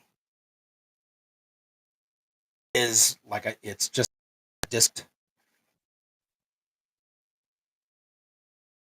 and no, you know, eager to see what that's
my internet's getting crazy.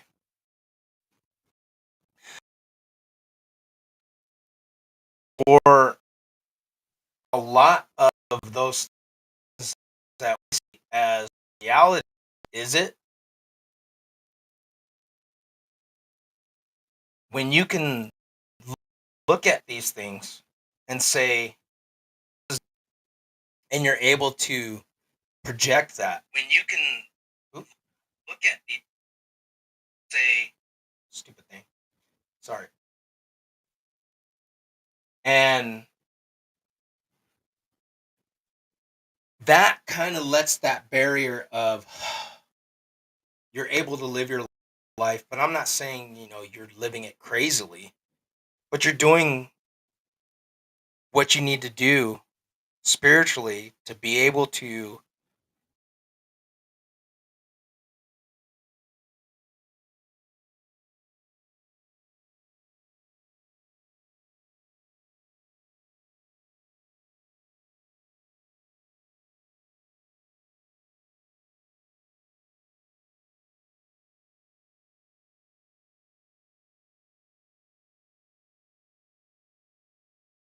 all right. um I really personally pray and hope that everybody can, reach that level of peace within themselves from the bondage of this life. I don't, like I said, I don't foresee it being something.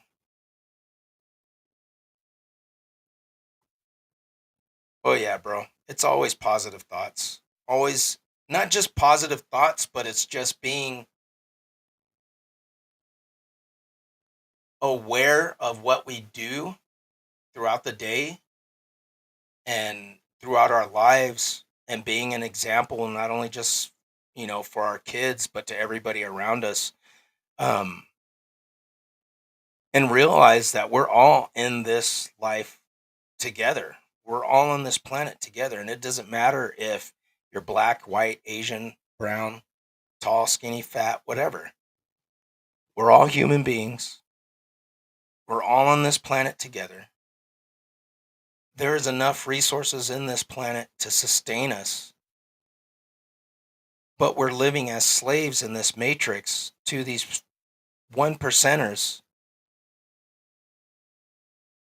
And that to me just does not make sense, that we have to struggle and we have to to scrape just to get by.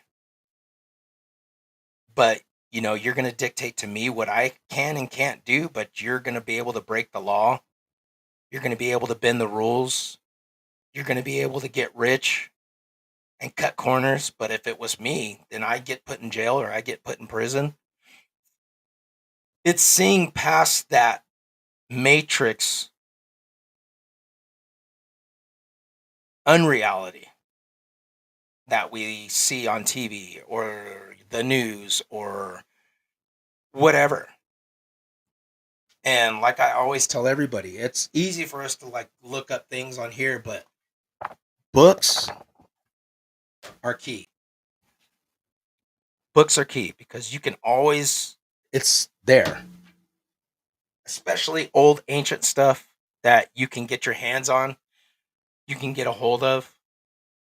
Um, I was looking up stuff to try and get some things on this old ancient Tartaria information, and there are some books that are out there. It's just really hard to get a hold of them, or if you do get a hold of them, they're like hella expensive.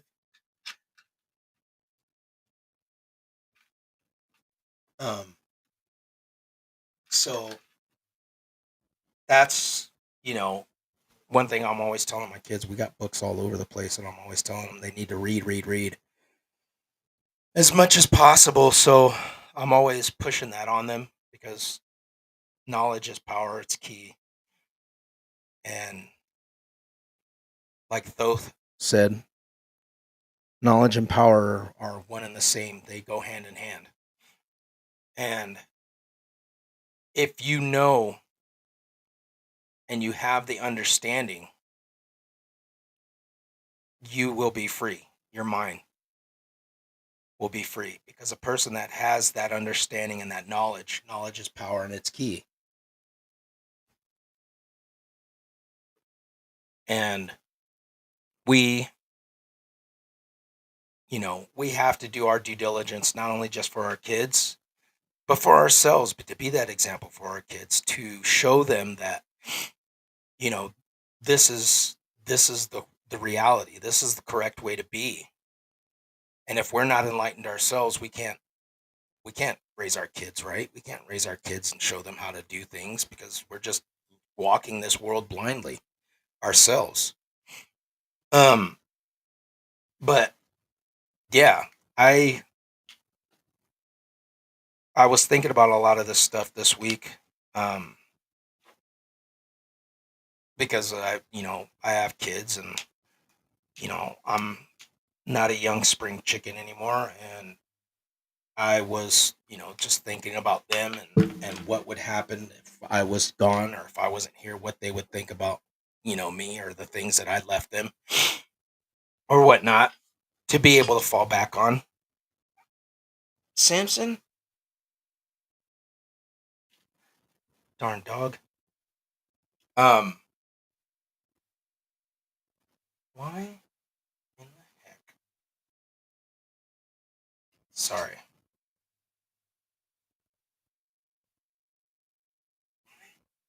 All right. Sorry. All right. So,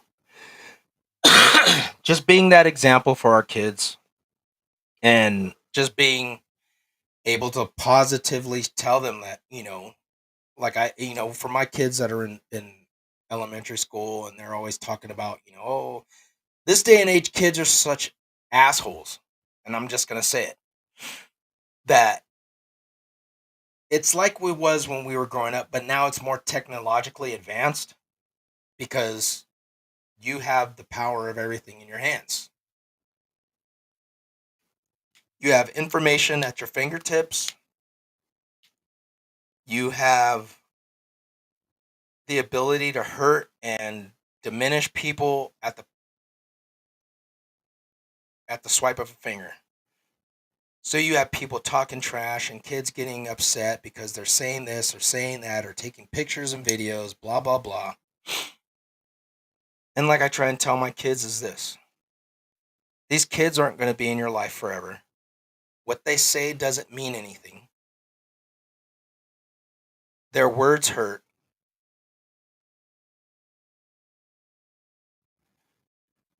What's going on, Aaron? Here, let me post this real quick. Aaron said, "Have you seen the Ancient Aliens episode about Einstein's brain and meditation?" No, bro, I have not. Now you're getting me curious. I'm gonna have to look it up. Let's check it out real quick.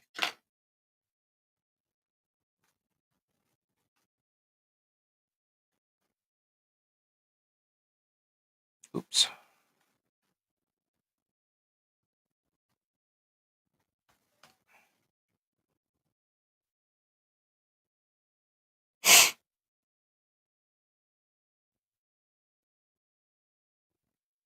Ah.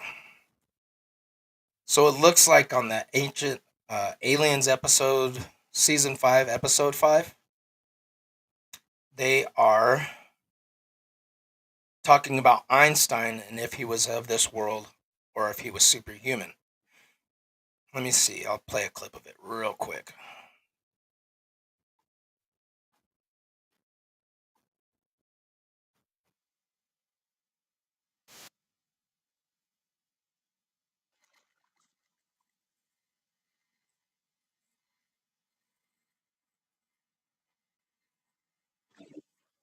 With radical theories that redefine the forces of nature. We thought we had a pretty good understanding of how the universe worked. Einstein showed that we were just wrong. But was Albert Einstein's genius somehow otherworldly? Anytime that there is an individual with extraordinary gifts, is it possible that they're a little bit more than human? And could that genius unlock the secrets of the universe? It's Einstein's theories, which allows for the real possibility of time travel. Millions of people around the world believe we have been visited in the past by. All right, so this is something that I wanted to touch on. Um, because it it correlates to what I was reading in Billy Carson's book, The Compendium of the Emerald Tablets. This one right here, and I read it in like 2 days. Great freaking book. I highly urge you to get it. It talks about beings that are beings of light. Now you could take that however you want. The seekers, or the people who are seeking of knowledge, are the ones who are allowing their light to be bright, so it attracts other people, or they give that knowledge or plant those seeds of light in other people, so then it just starts becoming, it goes throughout, other people. This is what he was talking about. Thoth was saying in the Emerald Tablets is that the knowledge that is passed down to men, okay, you will have those people who will stand out more than others with their knowledge. And Einstein, I believe, is one of those people, and they're talking exactly about what Thoth was saying. They had knowledge beyond what a human capability of thought would be. Your regular Joe Schmo. And you have people like Nikola Tesla. You have thousands of geniuses who have been, that stood out among their generation throughout the centuries. Plato, Socrates, these philosophers that were wise beyond reason. You had the emperor.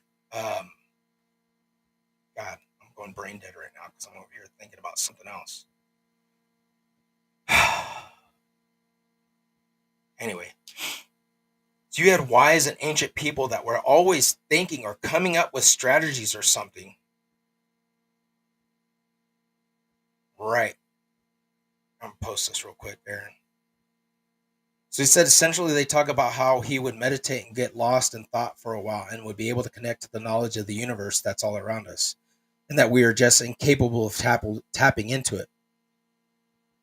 Right. And that's a great point. And that's what I mean, is the knowledge of the universe, and in the Emerald Tablets, Thoth talks about this, is that he was seeking the wisdom of the universe. And his seeking and understanding the knowledge of life and all of its wisdom, and the people that go out that seek this stuff, that seek this knowledge, that seek the truth, that seek this information, that meditate and are able to tap into the abilities of the universe. Because like I said, it's in everybody. It's in all of us. It's in every one of us. So for us to be able to tap into what is already in us and a part of us,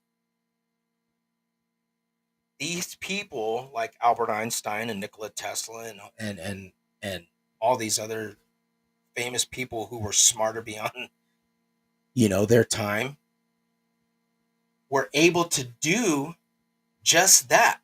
They were tapping into the universal knowledge.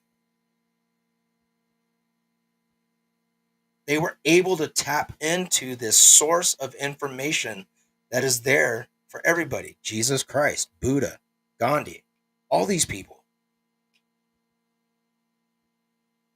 They were just at a level above us, but they were trying to get us there.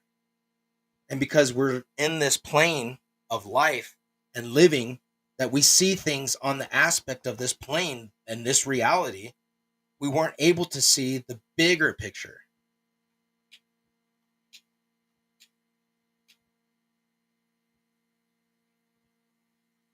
And one of the big things was like doubting Thomas.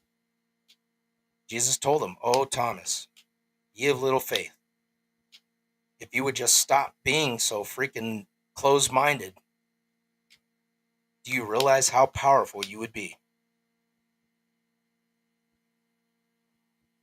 And I think that's what everybody uh, in the human race needs to understand is that we are powerful beyond our means. We just don't tap into it.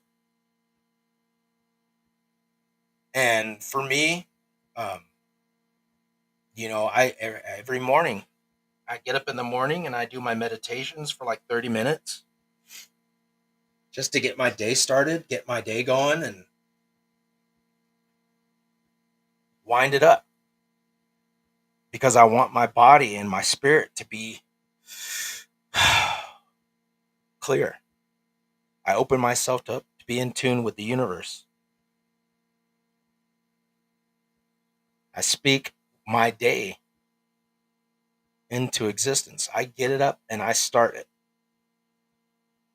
And that's how I do it. I want to be able to get tapped into that. That's what I long for. I long to be able to tap into that existence where I'm able to just transcend that. I'm not there yet. I hope I am someday. But it's a progress. It's something that's built in. You work into it. The muscle, your brain is a muscle. You gotta tap into it. Your pineal gland. You know, they talk about the third eye. Waking that thing up.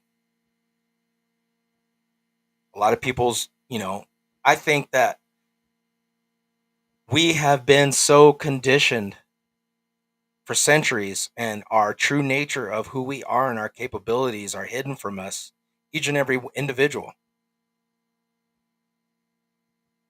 that they suppress this stuff from us to make us dumb, to keep us stupid, to keep us in bondage, mentally and physically. We're all slaves to this matrix. We're not free. Well, those of us who aren't awake to the realities of this matrix are not free. Because if they can keep us dumb, keep us dumbed down, keep us enslaved to the system, they can hold all the keys they want to everything, to our reality. And it's exactly what is going on. I mean, do you not see how freaking stupid things are in this world right now?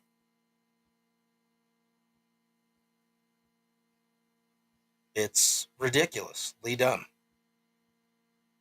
And it's scary. But that doesn't have to be our reality. That doesn't have to be how we live. And just like Tucker Carlson said, and I used to say this all the time when I was in the military, when you go to other countries and you see how freely people live, especially like in Europe, from what it is in the United States, just like Tucker Carlson when he went to that store and he went and bought groceries. He bought a week's worth of groceries that would have cost 400 and something bucks. He bought it for 140 bucks in Russia. A lot of people are so programmed to how the US is, that when you go to another country, it's not like that there. Everybody thinks that this is how the world is here, but it's not.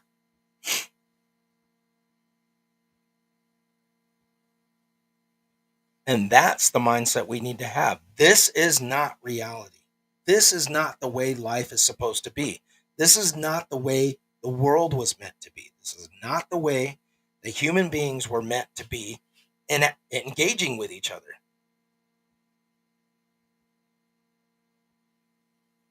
We were not meant to be at war with each other. We were not meant to be freaking killing each other. We were not meant to freaking be going starving. Man was not made to be ruled by other men. Yeah, people need to take off the blinders, bro. Exactly. And the lie that we have been taught, generationally speaking, is the key to breaking free, not only for our kids, but our grandkids and the generations to come, is that this world could be a better place if we stopped living the lie that we have been told our whole life. We have to make a change. Speaking it and saying it isn't going to do anything. It has to be change. Has to be change. We need to stop wars. We need to stop freaking killing each other. We need to stop freaking injecting our bodies and eating crap that isn't good for us. As I'm sitting here drinking this Dr. Pepper and my delicious coffee. Ah.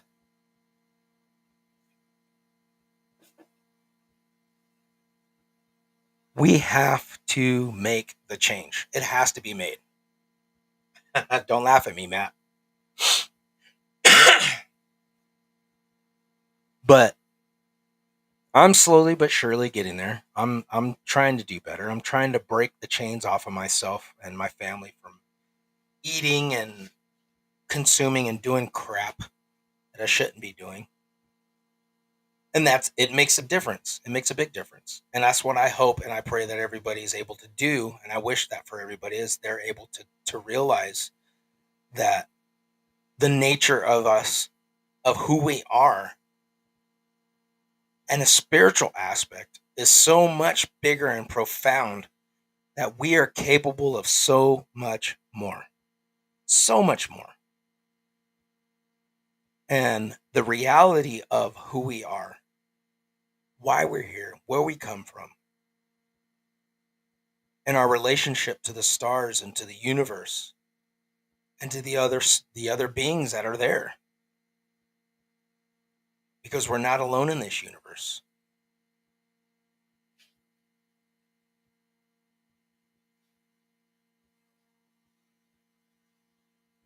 Is that if we can live on that plane and break free from the matrix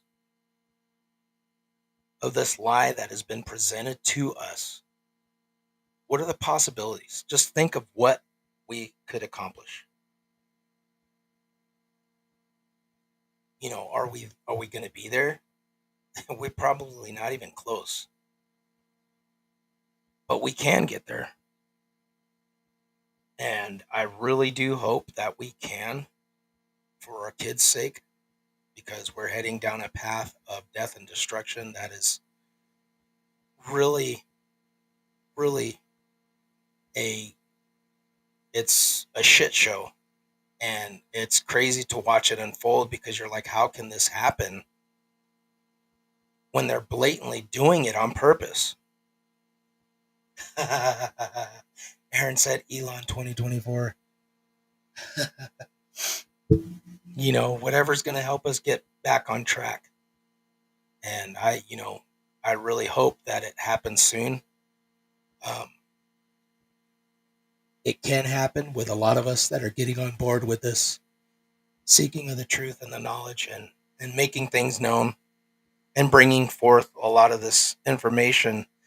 And I praise our whistleblowers. I praise those people that are in high positions that are breaking the silence on a lot of things because they're putting themselves at risk and they're putting themselves in danger and they're doing it for the betterment of humanity. And, you know, they're trying to make us aware and wake us up to what is really being done behind closed doors. You know, you have people that are working, that you see in these guys that were working for the government in the secret space program. And these whistleblowers that are coming forward in front of Congress talking about things that are hidden from us. They're barely touching on the surface. Barely touching on the surface. The things that are really going on, the reality of what is happening around us, not in front of us, but around us in general, underneath our feet in the skies, you know, on national parks, in national parks, under national parks, in the oceans, the reality of things that are there, that are happening in Antarctica, you know, the true nature of reality that is being hidden from mankind, and the technologies that are being suppressed, the information that is being suppressed from us, that it's being hidden, is so vast. Not even just things that are known today, but from ancient times past. I was watching a video of Joe Rogan flipping out because he's looking at um, these people in Iraq that are destroying these ancient statues and monuments because it has nothing. They don't believe that it has any significance with their religion of Islam. Um, that stuff's been going on for a long time, and we saw that a lot of times in the Middle East when we were in Iraq and Afghanistan, and in certain other places in Turkey. They don't allow, or they keep things hidden and suppressed, but they were demolishing these ancient structures, temples, buildings that gave us knowledge and insight to these past cultures that could have possibly helped us link information that we needed. Now, do you think that is something that they're just doing just to do it? No. They're suppressing and hiding this stuff and deleting our history. They're doing it right now in our face. Why the hell do you think they're taking down these statues? Getting rid of these monuments? The fuck does Thomas Jefferson have to do with any of the bullshit that's going on? Nothing. Because if they can get rid of these people and not have our kids go, oh man, I know who that guy is. Erase it from our history books. Erase it from our schools. Not teach your kids about the Constitution. Undermine everything that we are and just flip it around so that way they don't freaking, people are dumb to the law. So that way the cops can come in and just kick your fucking door in because they think that they're the authority. Because when people are dumb and they don't know their Constitution or their rights, that's the big picture right there. Keeping people out of knowing their rights, knowing their history, knowing who we are, where we come from. They've lied about everything. Oh, Christopher Columbus was the first person to come to North America. Bullshit. Oh, this is the first time we've seen an electric car. Bullshit. How in the hell were ancient cultures more fucking advanced? You're right, bro. I'll post what you said right now, Aaron. Said the victors of war write history. So many. Yep, exactly.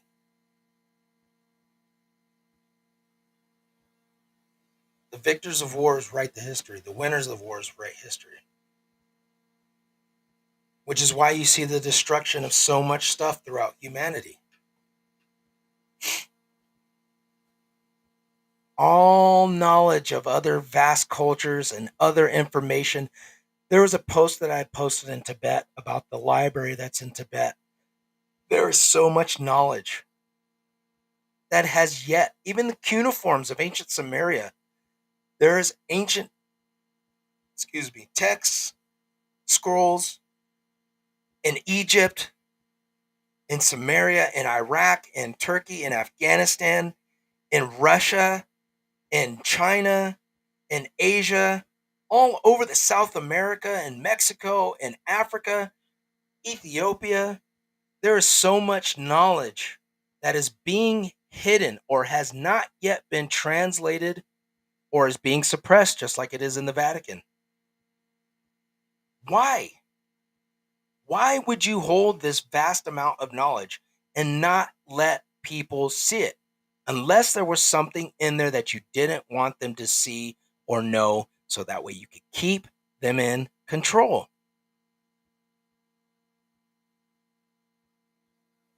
These fucking people are lying to us, folks. But they want you to believe them when they tell you that they're going to help you. They want you to believe them when they tell you that they're going to do something for you. They want you to believe them when they're telling you to freaking trust them. I don't think so. Not in my house. So it's hard for people to break out of their circle or break out of their little reality because a lot of times people don't want to hear it. People don't want to understand. They don't want to just, I don't care, man. I'm going about my life. I'm just going to do my stuff and that's it. I don't care about anything. It ain't got nothing to do with me. Like I said before at the beginning of this show, people that think that way they probably won't change. And that's not my job. That's not anybody's job is to change anybody. But at least we're putting the seeds of information out there. You can take it and leave it if you want. But it is what it is. And for a lot of people, that's their reality. But if we could just get past the barriers that these people have put on us by our race, our color, our nationality, and get rid of this shit, we're all human beings. All of us. We just come from different parts of the earth. We're all trying to struggle to get through this life from birth to death until the next journey. So if that's the case, why can't we do it together? Why can't we help each other? Why can't we just make it better? I don't understand it. I don't. Why does it have to be you against me? It doesn't. Because there's enough resources on this earth that we could freaking make it. We could survive. I don't have to be paying for fucking water. I shouldn't have to be paying for fruits and vegetables. You're telling me a plant that freaking grows on somebody's freaking farm because they're allowed to grow it? I can't freaking plant that shit in my backyard and grow it and have food? Chickens, eggs, beef, build my own house? Can't do it unless you get a permit. You got to pay. Control. Control. Control. Control. Wake up, folks. That's what happens. Yeah, ranting and raving. It's good stuff.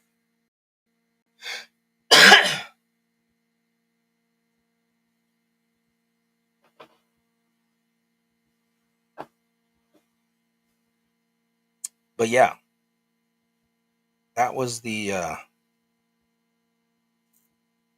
issue I was going to talk about today was just the whole aspect of thinking about life and death and everybody's whole thoughts on that.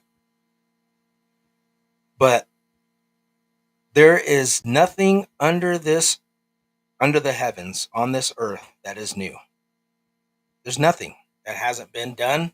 There's nothing that hasn't been in existence or will be. And I wholeheartedly believe that. And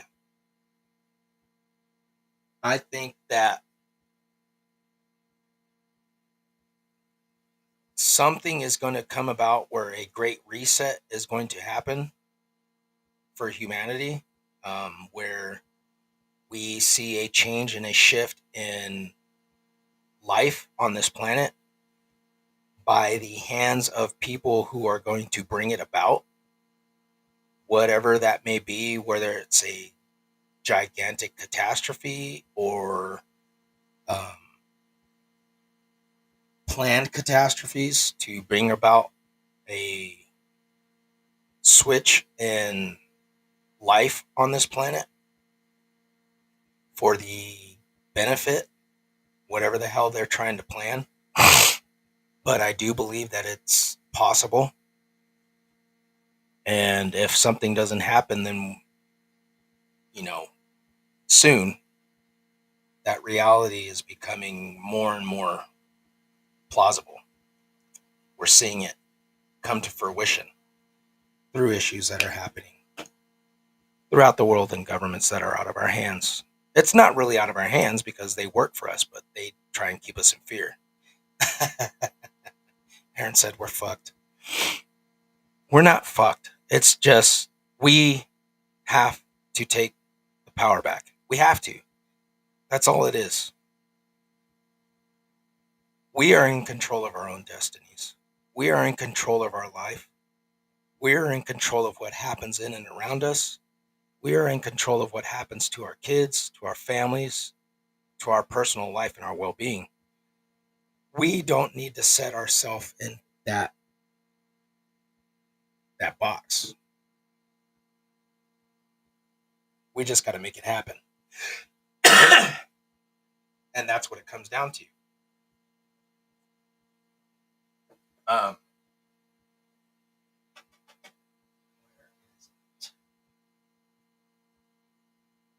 but I like I said, I just started getting into this book, um, The Epic of Humanity, and Billy Carson and Matthew LaCroix are really insightful guys because they do their research and they are hands on with this stuff, and they actually studied and decoded a lot of this. Everything that I'm looking into is in this book. They've done a lot of the research and decoding, um, and it's all in one book. And as I said before, you can look at things the way you want to look at them. I just choose to look at mine in different avenues. And um, meditation for me is a big one. And you'll see me, I'll post videos of me doing stuff in the morning and I'll be like, hey, you guys want to do it with me? Then, just take 30 minutes out of your time and we'll start it. And I might do a post of some meditation or something that I'm doing. And you can just follow along or just save it and do it on your own time. But I really highly urge people to do some silent time. Shut your phone off. Just be still and be by yourself. No kids, no wife, no girlfriend, no nothing. Just relax. Put a timer on for 30 minutes or whatever. And put some meditative music on or something. Some Zen music, whatever. Excuse me, whatever. And be still. Close your eyes and just be silent and just think of nothing. Focus your attention to your mind and just breathe. Breathe. Yeah, Aaron said a loud fan. Is that what you're talking about? Putting a fan on? A lot of people do that. I remember growing up, I would have to do that. I'd have a fan on in my room and I would listen to them of it turning on its, swivel head. And I would sit there and just think about it and just go to sleep. Whatever you have to do in your meditative state to focus and be calm, when you can be quiet in your mind, not think about anything, and breathe.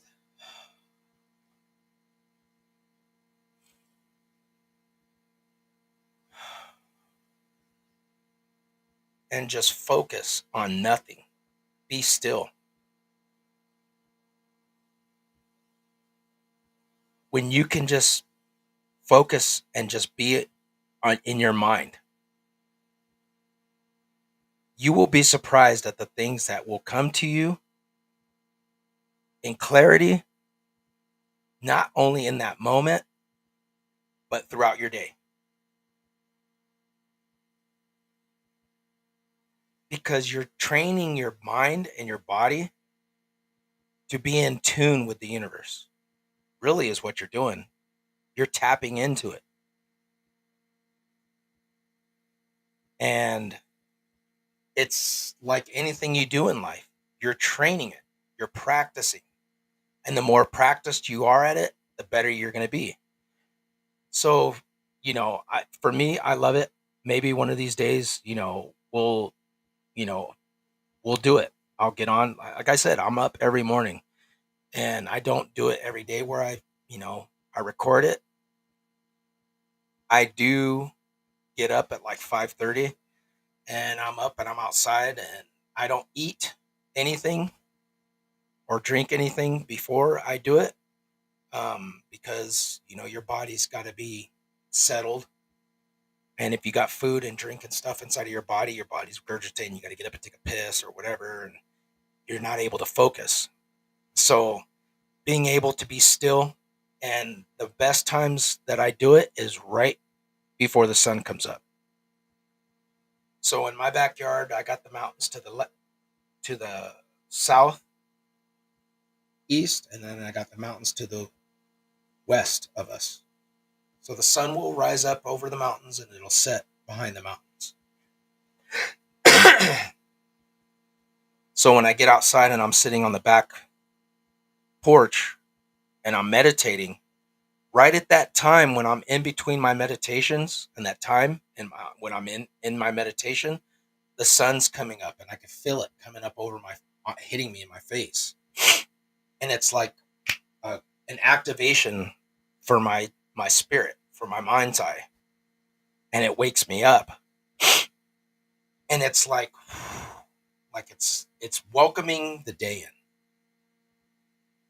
And there was a thing that samurais used to do um, throughout the day in their lives to focus, is that what they would do is that 40 minutes before the sun would come up, they would go outside and get into their stream, pond, lake, or whatever, and they would have affirmations of their day, of what they would want their days to be, what they were going to have, what they were going to do, pretty much speaking their day into existence. And that's what meditation is. It's an affirmation. It's you taking control of your life and your spiritual well-being and taking it and focusing it in it and making that.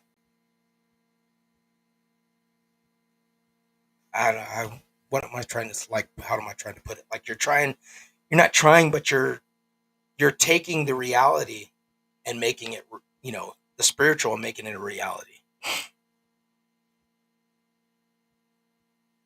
for your day. You're laying out that roadmap at the beginning of your day and at the end of your day.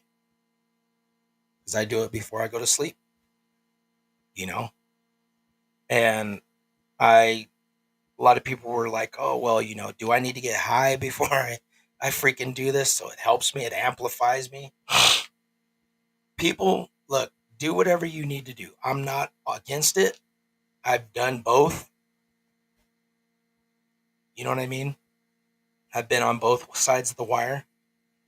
And when you can do it, to me, if you have to get high to amplify yourself, then it's probably because you're not able to do it without that stuff. But if you're able to do it without that, then more power to you. That's what you want. You want to be able to bring your body and your mind to a level to where you're able to tap into those things without having an outside source to having to do that. So I highly recommend that you take time out of your busy day to meditate. It's hard for some people. You got kids, you're running around, things are hectic, you don't have no time. Do it when the kids go to sleep, or they're at school, or the baby's down for a nap. Quiet. Sit down in the living room,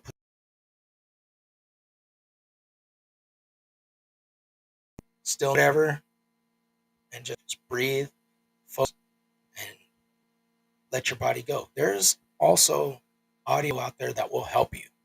It's a guided session. They will help you. There's stuff out there that you can you can get help with. And it'll walk you through it. But yeah, I am really glad that you guys are able to come along with me on this journey, on this podcast, and I appreciate your guys' support. And I just want to say thank you for being here um, with you guys, and able to sit down and have these discussions. And if you guys like,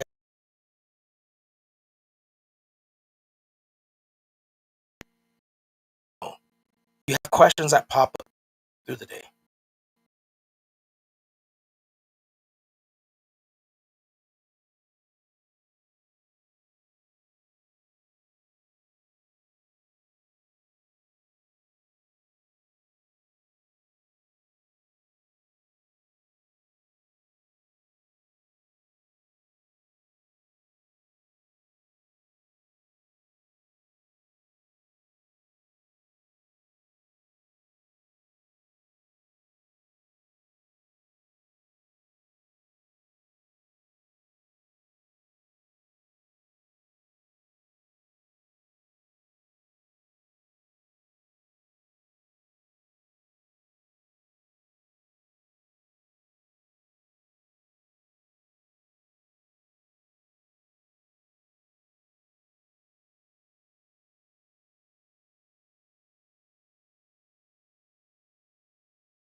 sorry about that.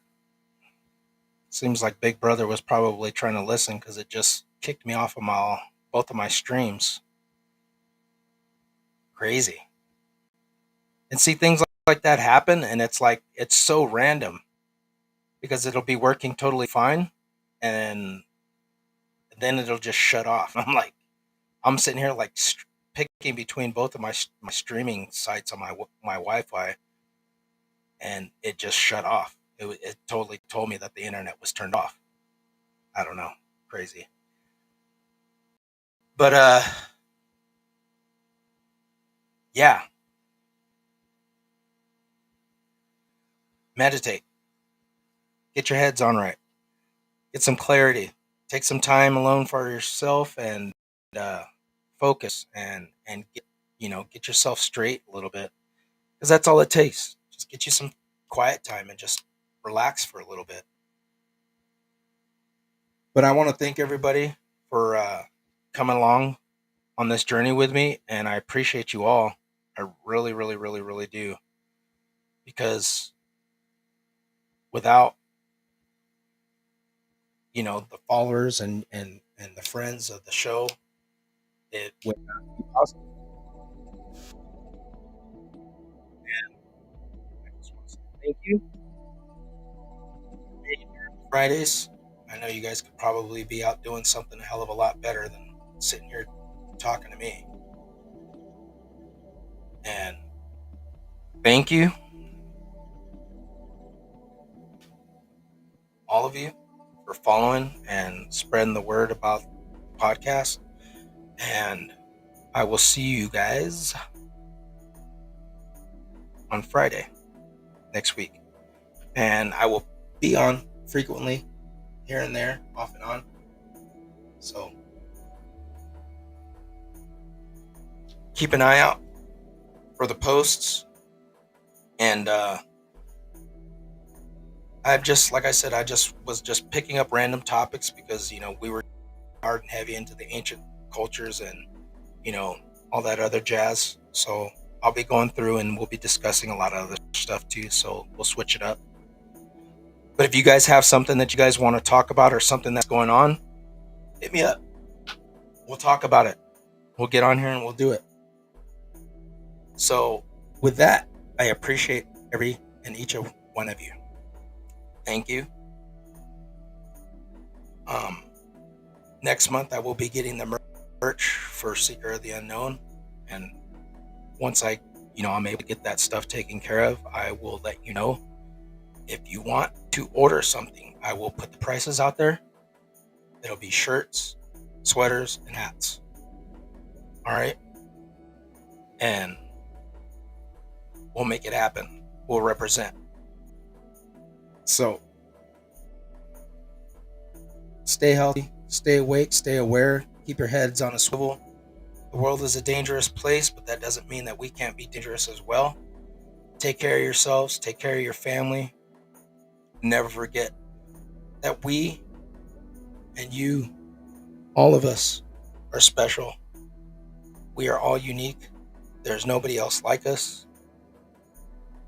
And the power that we hold inside of our house, ourselves, to help each other and to make this world a better place lies within each and every one of us. So let's make a difference. Let's seek that knowledge and the understanding of the unknown. And let's make a difference. Let's make a change. And I will see you guys next Friday. Keep yourself sane and keep yourself happy. And I love you all. Thank you so much. And I will see you guys next Friday.